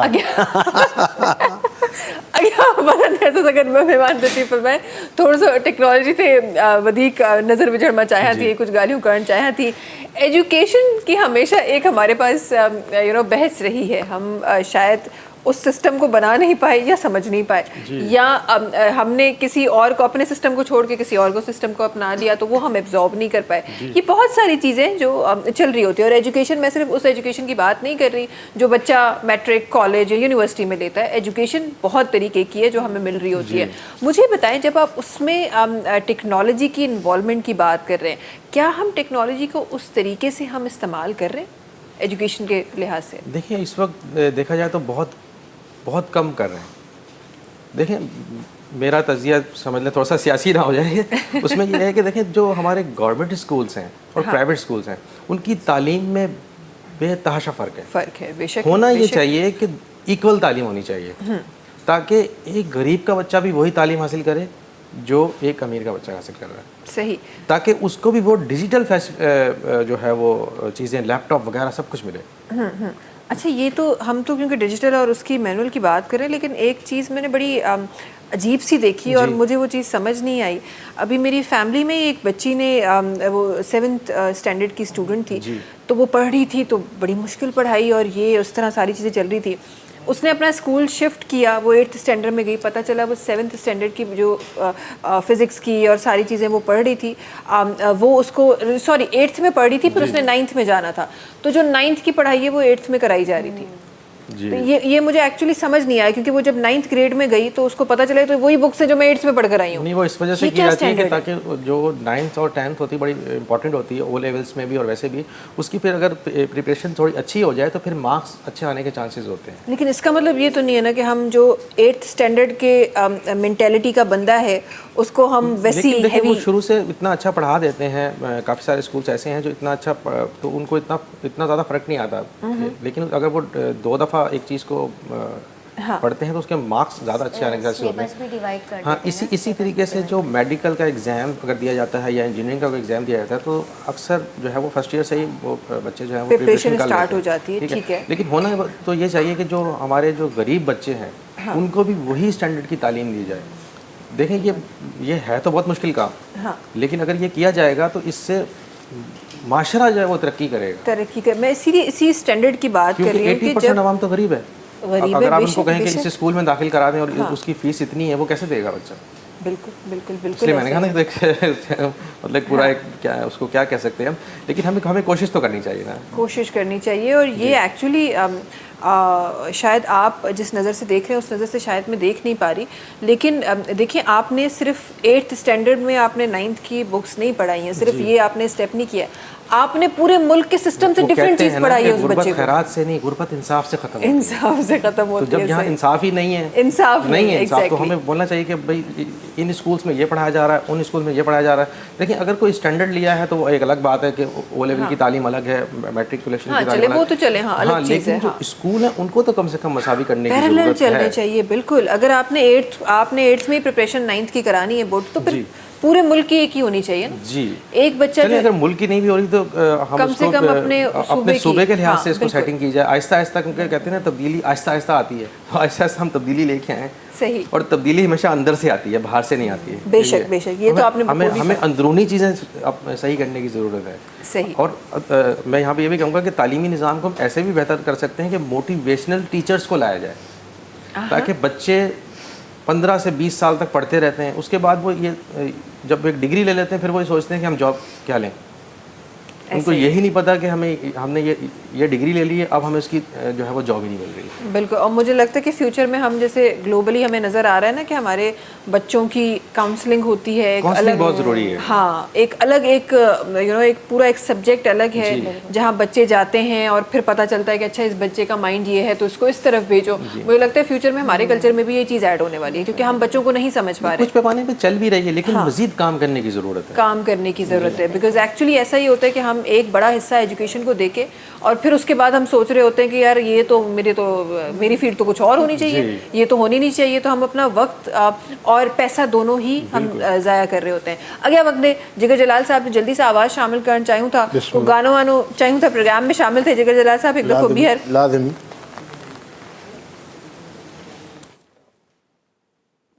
मेरी आह में इतना असर करो, जिसके लिए मैं मरता हूँ उसको खबर करो। हाँ उस्ताद बाजे वाला, कैसे खबर पहुंचेगी? उस्ताद आज का टीवी से। सम्मी मेरी वार मैं वारियान सम्मिए, सम्मी मेरी वार मैं वारियान सम्मिए। गिल्ली गिल्ली बनियन समिए, गिल्ली गिल्ली बनियन समिए, पैर संभल के उतारिए निसमिए। मेरी वार मैं वारियान सम्मिए। हक हक सदके वञाए।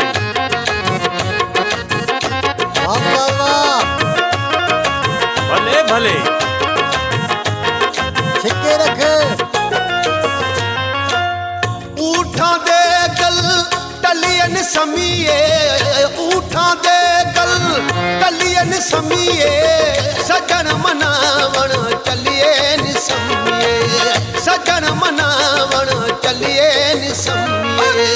मेरी वार मैं वारी आन सम्मिए हक हक सद के वञाए वाह वाह वाह भले भले छिके रख माँ प्या दे घर पलियन समीए माँ प्या दे घर पलियन समीए दुख दे के छड़ चलिए समीए। हाँ ढोलक वाला क्या कहता है उस्ताद जिगर सिंधी रोत भली रो दुखे केर चवे पियो रखे ॾाढन सां यारी सद के वञाए रोत भली रो दुखे केर चवे पियो रखे ॾाढन सां यारी ये मुदा साईं गिल्ली गिल्ली बनियन समीए गिल्ली गिल्ली बनियन समीए पैर संभल के उतारिए समीए मेरी वार मैं वारी आन सम्मिए इथे रख ज़बरदस्त जी ज़बरदस्त जल्दी सां ब्रेक थियणो था नाज़रीन वक़्तु आहे ब्रेक जो तव्हां सां मुलाक़ात कयूं था नंढी कमर्शियल ब्रेक खां पोइ सलाम सिंध सलाम सिंध सलाम सिंध सलाम सिंध सलाम सिंध सलाम सिंध जी वेलकम बैक खोड़ सारी ॻाल्हियूं प्रोग्राम में शामिल थी रहियो ऐं जिगर जलाल साहब प्रोग्राम में न हुजनि ऐं उते मस्ती मज़ाक न हुजे ईअं कीअं थो थी सघे न थी सघे। ईअं थी नथो सघे नथो थी सघे, हा बिल्कुलु इहो ई आहे अच्छा जी इन ई मस्ती मज़ाक जी प्यारी प्यारी ॻाल्हियुनि सां गॾोगॾु हिकु कॉलर सां गॾु जल्दी सां उन्हनि खे प्रोग्राम में शामिल था करे वठूं जी अस्सलाम वालेकुम जी केरनि सां गॾु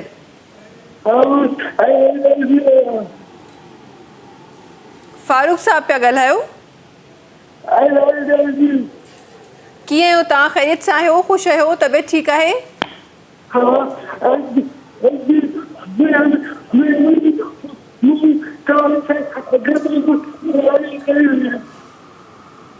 प्रोग्राम तव्हांखे वणे पियो रोज़ ॾिसंदा आहियो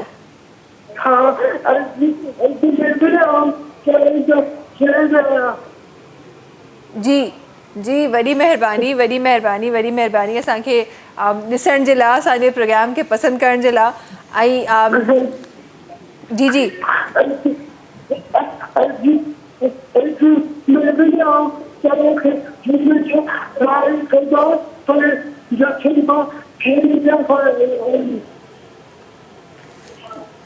वॾी महिरबानी ऐं असांजी शायदि उन तरीक़े सां ॻाल्हि न पई थी सघे ऐं मां ज़रूरु चाहींदमि त कॾहिं ज़िंदगी अहिड़ो मौक़ो ॾियो जो तव्हां सां साम्हूं ॻाल्हाइजे ऐं मुंहिंजी सम्झ थोरी सी हिते घटि बि थी वञे जो मां तव्हांजा लफ़्ज़ पूरी तरीक़े सां सम्झी न पई सघां इनशाला करे साम्हूं ज़रूरु तव्हां सां मुलाक़ात थींदी दुआ आहे जी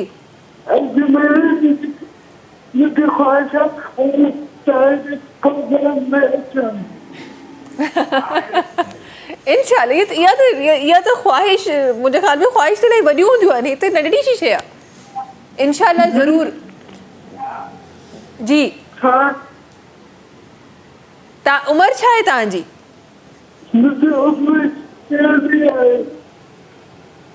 अच्छा अच्छा अच्छा ज़बरदस्त ज़बरदस्त किथे को पढ़ो पिया किथे ज़बरदस्त ॾाढी त छा थियणो आहे वॾो थी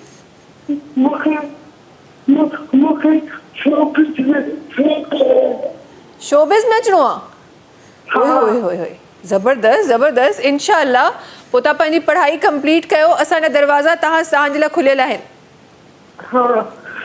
वॾी महिरबानी फ़ोन करण जी ईअं ई प्रोग्राम ॾिसंदा रहो अच्छा जी अॼु कॉल्स जो सेशन न हो प्रोग्राम में बट हिननि ॾाढी मोहबत सां कॉल कई ऐं जॾहिं बि असांखे एतिरी मोहबत सां केरु कॉल कंदो आहे ऐं पंहिंजी आवाज़ पहुचाइण जी कोशिशि कंदो आहे त असां ज़रूरु पंहिंजी कॉल शामिलु कंदा आहियूं वॾी महिरबानी तव्हांजी तव्हां जंहिं बि शहर मां कॉल कई मां शहर पुछणु विसरी वियमि वॾी महिरबानी तव्हांजे असांखे कॉल करण जी मूंखे ॾाढी ख़ुशी थी आहे इंतिहाई ख़ुशी थी आहे मूंखे त तव्हां असांजे प्रोग्राम खे ॾिसो था पसंदि कयो था ऐं इनशाला मुंहिंजी दुआ आहे त जल्द ज़रूरु तव्हां सां मुलाक़ात थींदी ऐं जल्द चांहि जा कप ॿई पीअंदासीं ऐं 2 दफ़ा पीअंदासीं कट्टवारी ने पूरी चाय पी पूरी पी थी।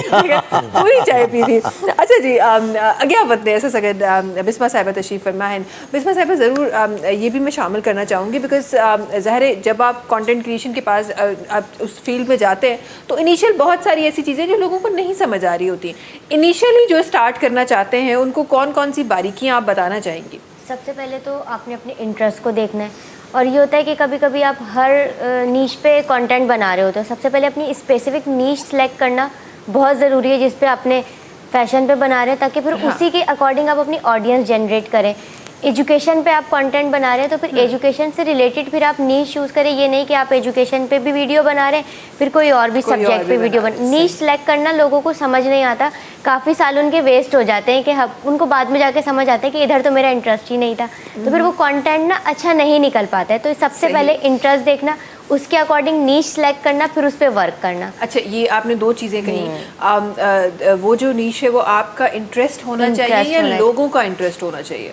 आपका इंटरेस्ट होना चाहिए, वो ज़्यादा ज़रूरी है, ताकि फिर आप उसको अच्छे से ना लोगों तक पहुंचा सकते हैं। ऐसा हो सकता है कि मिक्स एंड मैच कर सकते हैं, कुछ अपना माइंडसेट कुछ ऑडियंस को देखते हुए फिर एक अच्छा सा मैसेज जो है वो कन्वे हो जाए ऑडियंस को। इस वक्त मार्केट में कहाँ स्पेस है अगर कोई नया कंटेंट क्रिएटर आ रहा है? और जैसे हमने कहा कि भाई हम तो अच्छा अमाउंट भी जनरेट कर सकते हैं उससे, तो अगर कोई नया कंटेंट क्रिएटर आ रहा है तो कहाँ आपको लगता है कि ये जो जगह है इस पर कोई काम नहीं कर रहा, अगर इस पर किसी का इंटरेस्ट है तो आ जाए? एजुकेशन पे नहीं, इतने ज़्यादा कंटेंट क्रिएटर्स नहीं है। आप काम कर रहे हैं? बिल्कुल मैं हाँ। लेकिन आप इनकी इतने लिस्ट में ज़्यादा नहीं है, वो कह रहे फेमस नहीं है ना, मतलब एजुकेशन पे जो कंटेंट क्रिएटर वर्क करे ना वो इतना आगे नहीं आ रहे, आवाम उनको इतना आगे लेकर नहीं आ रही है।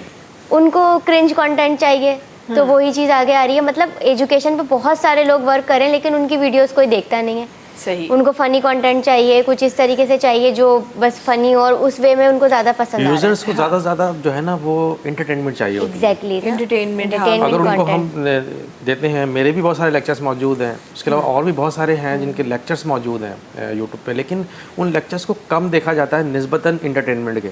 इसलिए आहिस्ता आहिस्ता, इसलिए तो मैंने कहा कि ये सब मिल के अगर काम ही उन चीज़ों पर ज़्यादा करें तो ऑटोमेटिकली माशरा तरक्की करेगा और बेहतर होगा। हाँ, क्या इंटरटेनमेंट के साथ हम एजुकेशन बिल्कुल अटैच की जा सकती है। और कैसे की जा सकती है? मैं अपने तमाम वो कंटेंट क्रिएटर्स जिनके बहुत अच्छे फॉलोअर्स हैं, लोग उनको बहुत पसंद करते हैं, उनकी बात बोली जाए तो फ़ौरन मान लेते हैं। देखिए, कंटेंट की भी बहुत सारी किस्में हैं। खाली जो है हम वीडियो बना रहे हैं, ये खाली यही कंटेंट नहीं है, एक लिखा भी जाता है कंटेंट, आपने उसको देखना है, उसमें प्लेजरिज्म ना हो। प्लेजरिज्म भी होता है कि कॉपी ना हो।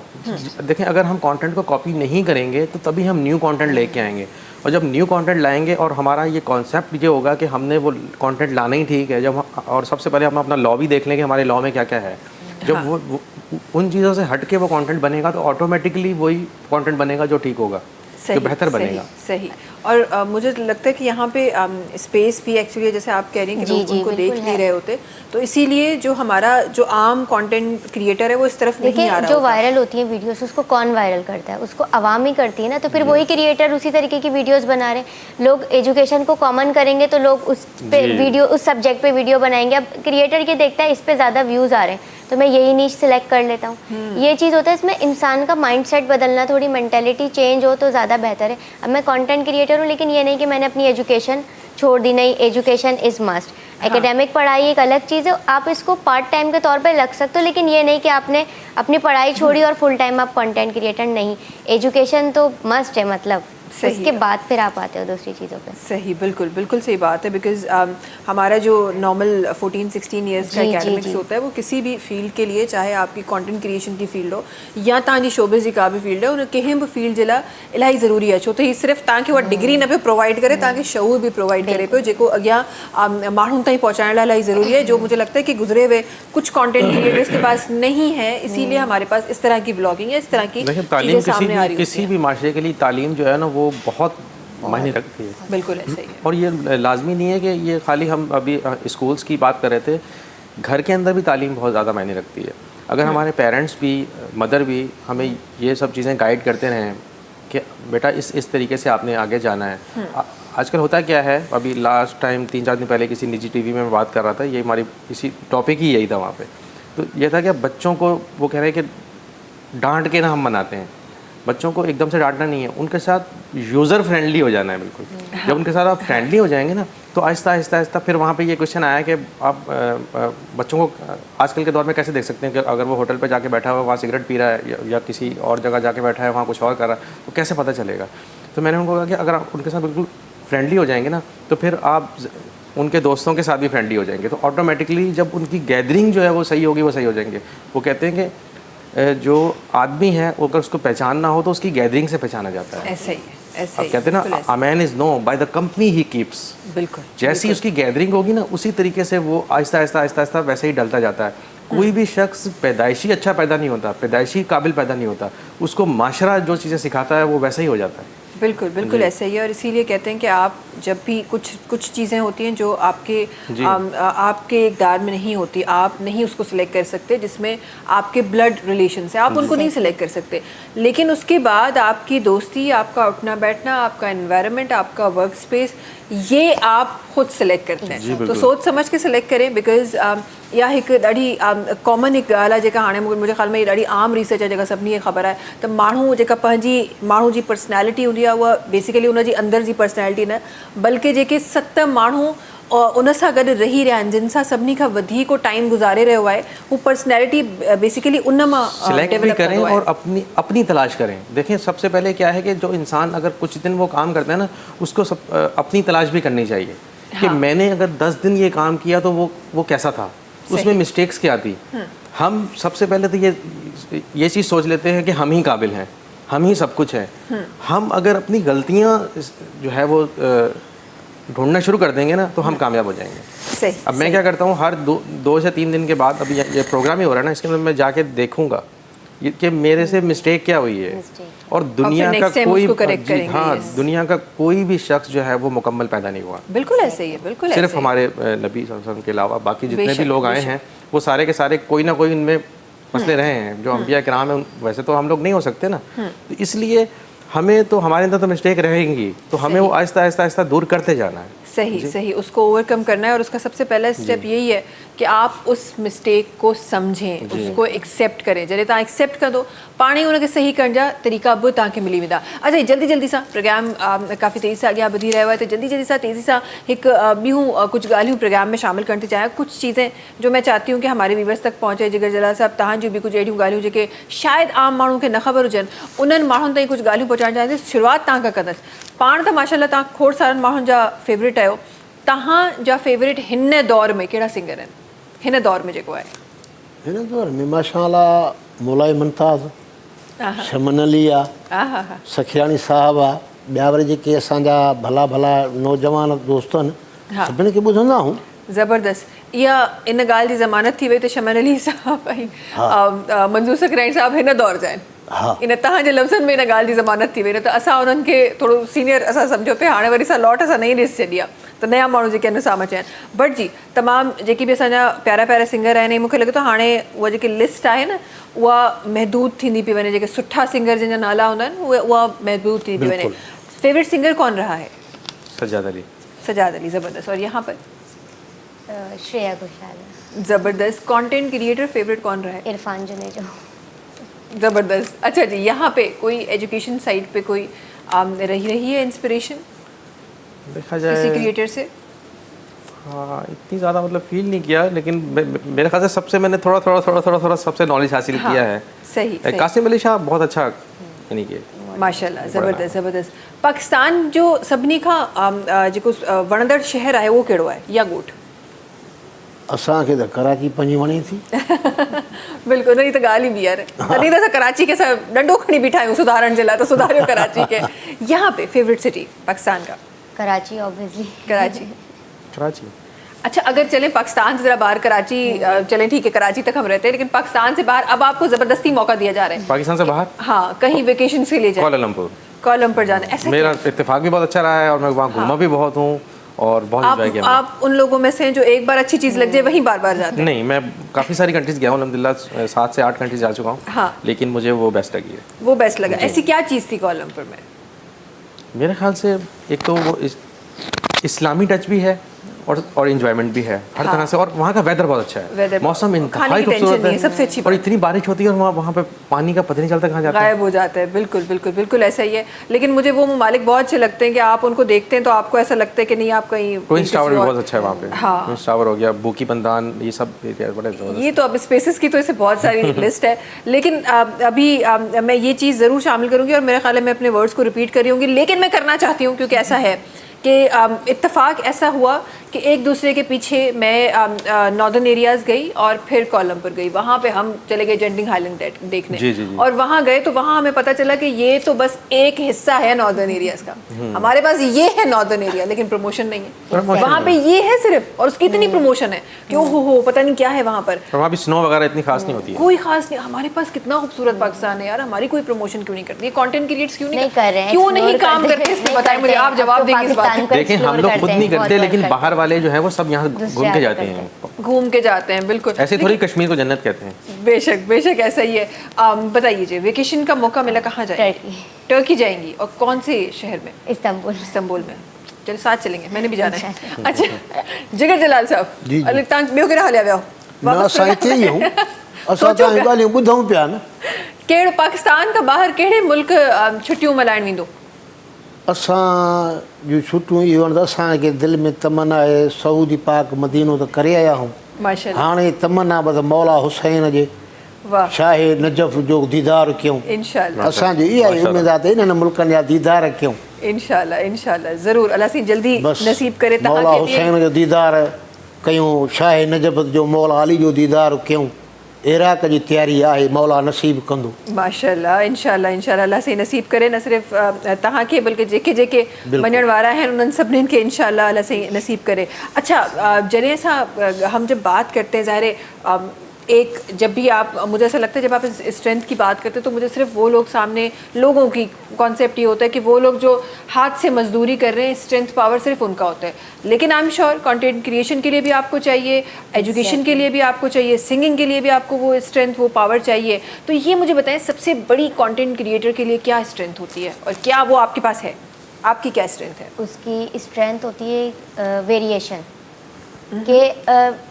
सोशल मीडिया पे ये है कि आप ना डिफरेंट कुछ ना कुछ वेरिएशन लेकर आते रहें। अगर आप एक जगह स्टक हो जाएंगे, ऑडियंस आपकी बोर हो जाएगी, तो उस पर आप डिफरेंट वेरिएशन लेकर आएँ, कुछ न्यू लेकर आएँ, और अपने ही कंटेंट को मज़ीद इम्प्रूव करते रहें ना। ये चीज़ कंटेंट क्रिएटर की स्ट्रेंथ होती है। ज़बरदस्त। यहाँ पे जी IT में देखें जहाँ तक मैं उस मतलब यहाँ उससे हट के बात कर रहा हूँ कि अच्छा क्या है, बस ये आपने स्ट्रेंथ पूछी ना कि होनी मतलब व्यूज़ कैसे बढ़ जाते हैं, लोगों को किसी चीज़ का आदी बना दिया जाए, बस ये बहुत गहरी बात है। अगर उनको ये हमारे पास आप देखें जो सिर्फ खाना पकाते हैं ना, हाँ, उनके मिलियंस में व्यूज़ हैं। यस, हालांकि खाना तो हर शख्स खाता है घर हर में, शख्स खाता है, हर और शख्स अच्छे से बना अच्छा सकता खाता है, लेकिन बस व्यूज़ है। आदत ऐसे ही डाली ना, आदत डाल दी वेरिएशन। ना। अब ये क्या न्यू लेकर आएंगे, हाँ। अब क्या न्यू लेकर आएंगे? जी। जैसे कुकिंग रेसिपीज में भी ऐसा होता है ना, आज इन्होंने ये Habitual चीज़ बनाना बनाई है, बस। अब इन्होंने न्यू क्या लेकर आएंगे, तो वो बोर नहीं होने देते ऑडियंस। उनको पता है अब नेक्स्ट वीक ना ये कुछ अच्छा लेकर आएंगे, अच्छा ही ये ना आएगा। वेरिएशन। बिल्कुल बिल्कुल बिल्कुल ऐसा ही है। जिगर जलाल साहब, सिंगिंग जी ॻाल्हि कजे, सभिनी खां वॾी ताक़त छा आहे हिकु सिंगर जे लाइ? वॾी ताक़त माना सिंगर जी सभिनी खां वॾी ताक़त छा आहे? उनजी ऑडियंस आहे, उनजी आवाज़ आहे, हा, उनजी इहो असुलो त पंहिंजो आवाज़ सां गॾु अवाम न आहे, हुनखे अवाम नथो चाहे त हुनजो आवाज़ बि भलो आहे त बि कम जो न आहे। सही सही। अच्छा, ही ॿ ॻाल्हियूं था कयो न, हिन में हिकु आवाज़ जी ॻाल्हि कई, हिकु आवाम जी ॻाल्हि कई। वधीक ज़रूरी केरु आहे? वधीक त आवाज़ हुजणु लाज़िमी आहे न। हा, पर आवाम त उन्हनि सां बि गॾु जिन वटि न आहे आवाज़।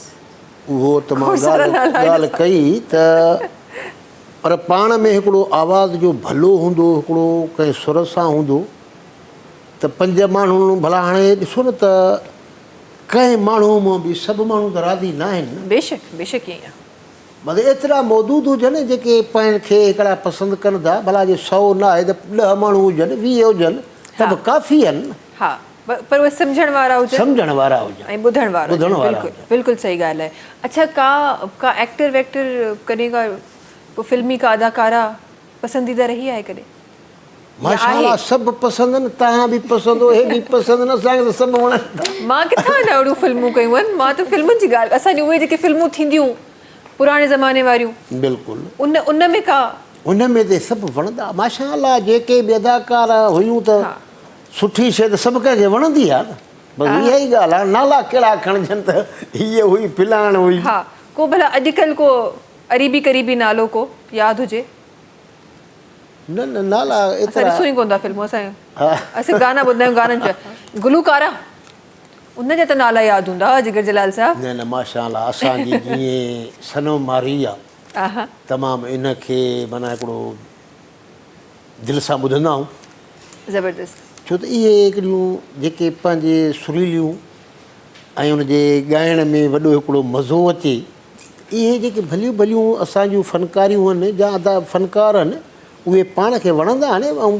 ॿुधंदा बि आहियूं पोइ दग शेर जा ईअं हूअं ख़ासि ॿुधंदो त मां सची ॻाल्हि त उहा कंदो आहियां त मां ॿुधंदो ख़ासि माना पंहिंजो उस्ताद बाबू जलाल आहे वाह वाह ऐं उहो मूंखे लॻे थो तव्हांजे गेटअप मां असांखे नज़र बि अचे हा पियो त ज़िंदगी उते शुरू थींदी आहे उते दग ख़तमु थींदी आहे शेर जा हे हो बाक़ी अल्हम्दुलिल्लाह जेके बि ॻाइणा आहिनि उहे तमामु बहितरु आहे जेके छो त ॾिसो त तव्हां पाण बि चैनल ते वेठा हो हर शइ जी मालूमात आहे त भली भली शइ आहे त उहा पई आहे न ऐं भला फ़नकार पिया आहिनि भला अदाकार पिया आहिनि वरी कसर सां गॾु उहे भला गॾाइबा त कोन कसो पंहिंजी जॻह ते हूंदो उहो भली खणी चए त मां हिन खां लख दफ़ा भले खां भलो आहियां पर उहो भलो त न थी सघंदो न बिल्कुलु बिल्कुलु बिल्कुलु ईअं ई आहे भलाई भलाई आहे जेका महिनत आहे उहा रंगुलाईंदी आहे ऐं उहा ई मंज़िल माणाईंदी आहे बिल्कुल बिल्कुल यही है अच्छा जी कौन सा ऐसा सेलिब्रिटी होगा जिसको आप दोनों से अपनी अपनी फील्ड के हिसाब से सवाल है कि कौन सी ऐसी या कौन सा ऐसा सेलिब्रिटी होगा जिसको आपको आईटी टीच करने का मौका मिले आपको कंटेंट क्रिएशन सिखाने का मौका मिले दोनों की बताइए आईटी टीच करने का मौका मिले हाँ तो इनडायरेक्टली टाइम स्पेंड करने का मौका मिले वैसे तो नहीं है कोई आ सकता आपको सिखा देता हूँ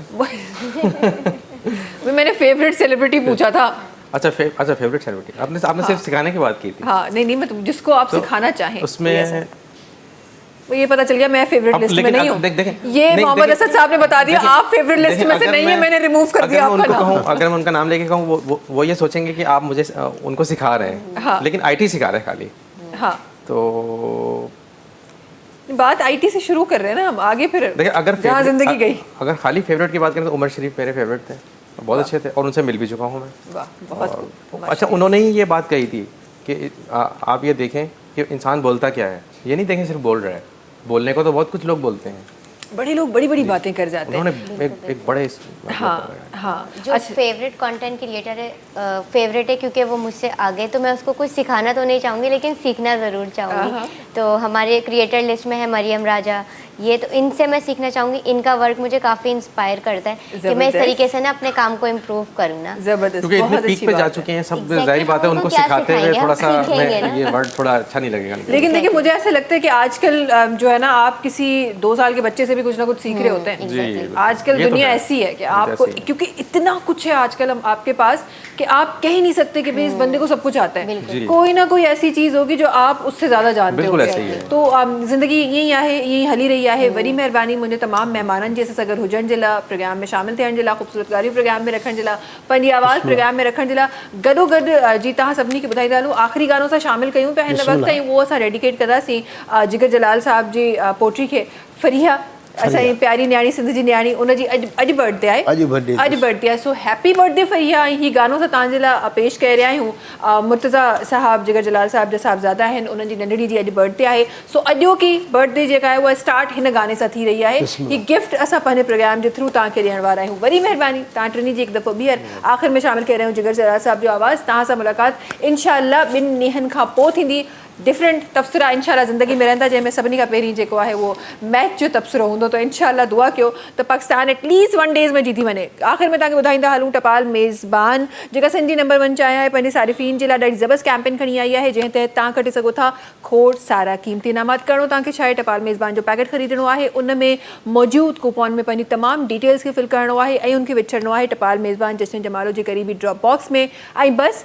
तव्हां बि शामिल थी वेंदो टपाल मेज़बान जश्न जमालो टीवी शो में मुलाक़ात कंदासीं तव्हां सां सूमर ते तेसि ताईं जीअं सभिनी खे ॾींदा इजाज़त हिन गाने सां गॾु अल्लाह हाफ़िज़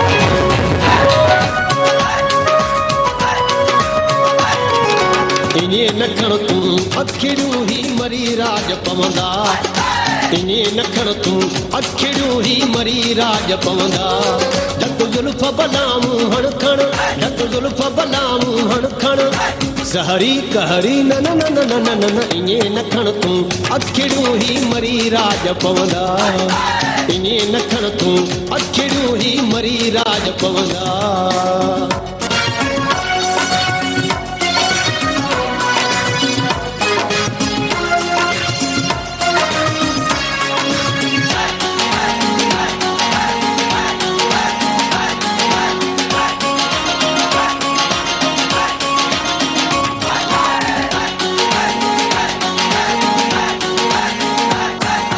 लपड़न ते इहा लाली थैया रत कहीं जो पीतीड़े रत कहीं जो पीतीड़े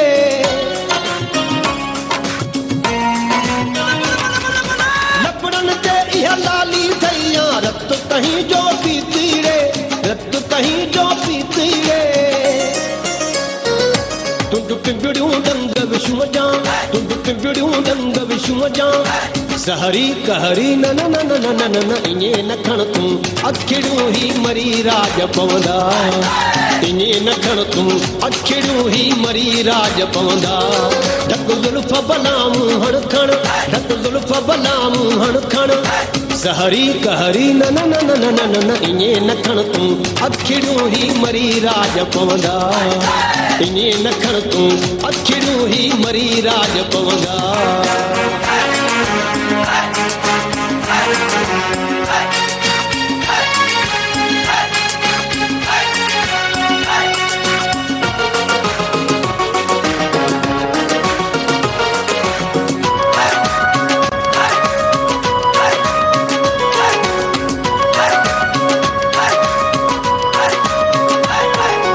हर को हिक इशारे सां तोखे हीयूं हथन सां ॾींदो वियो हीयूं हथन सां ॾींदो वियो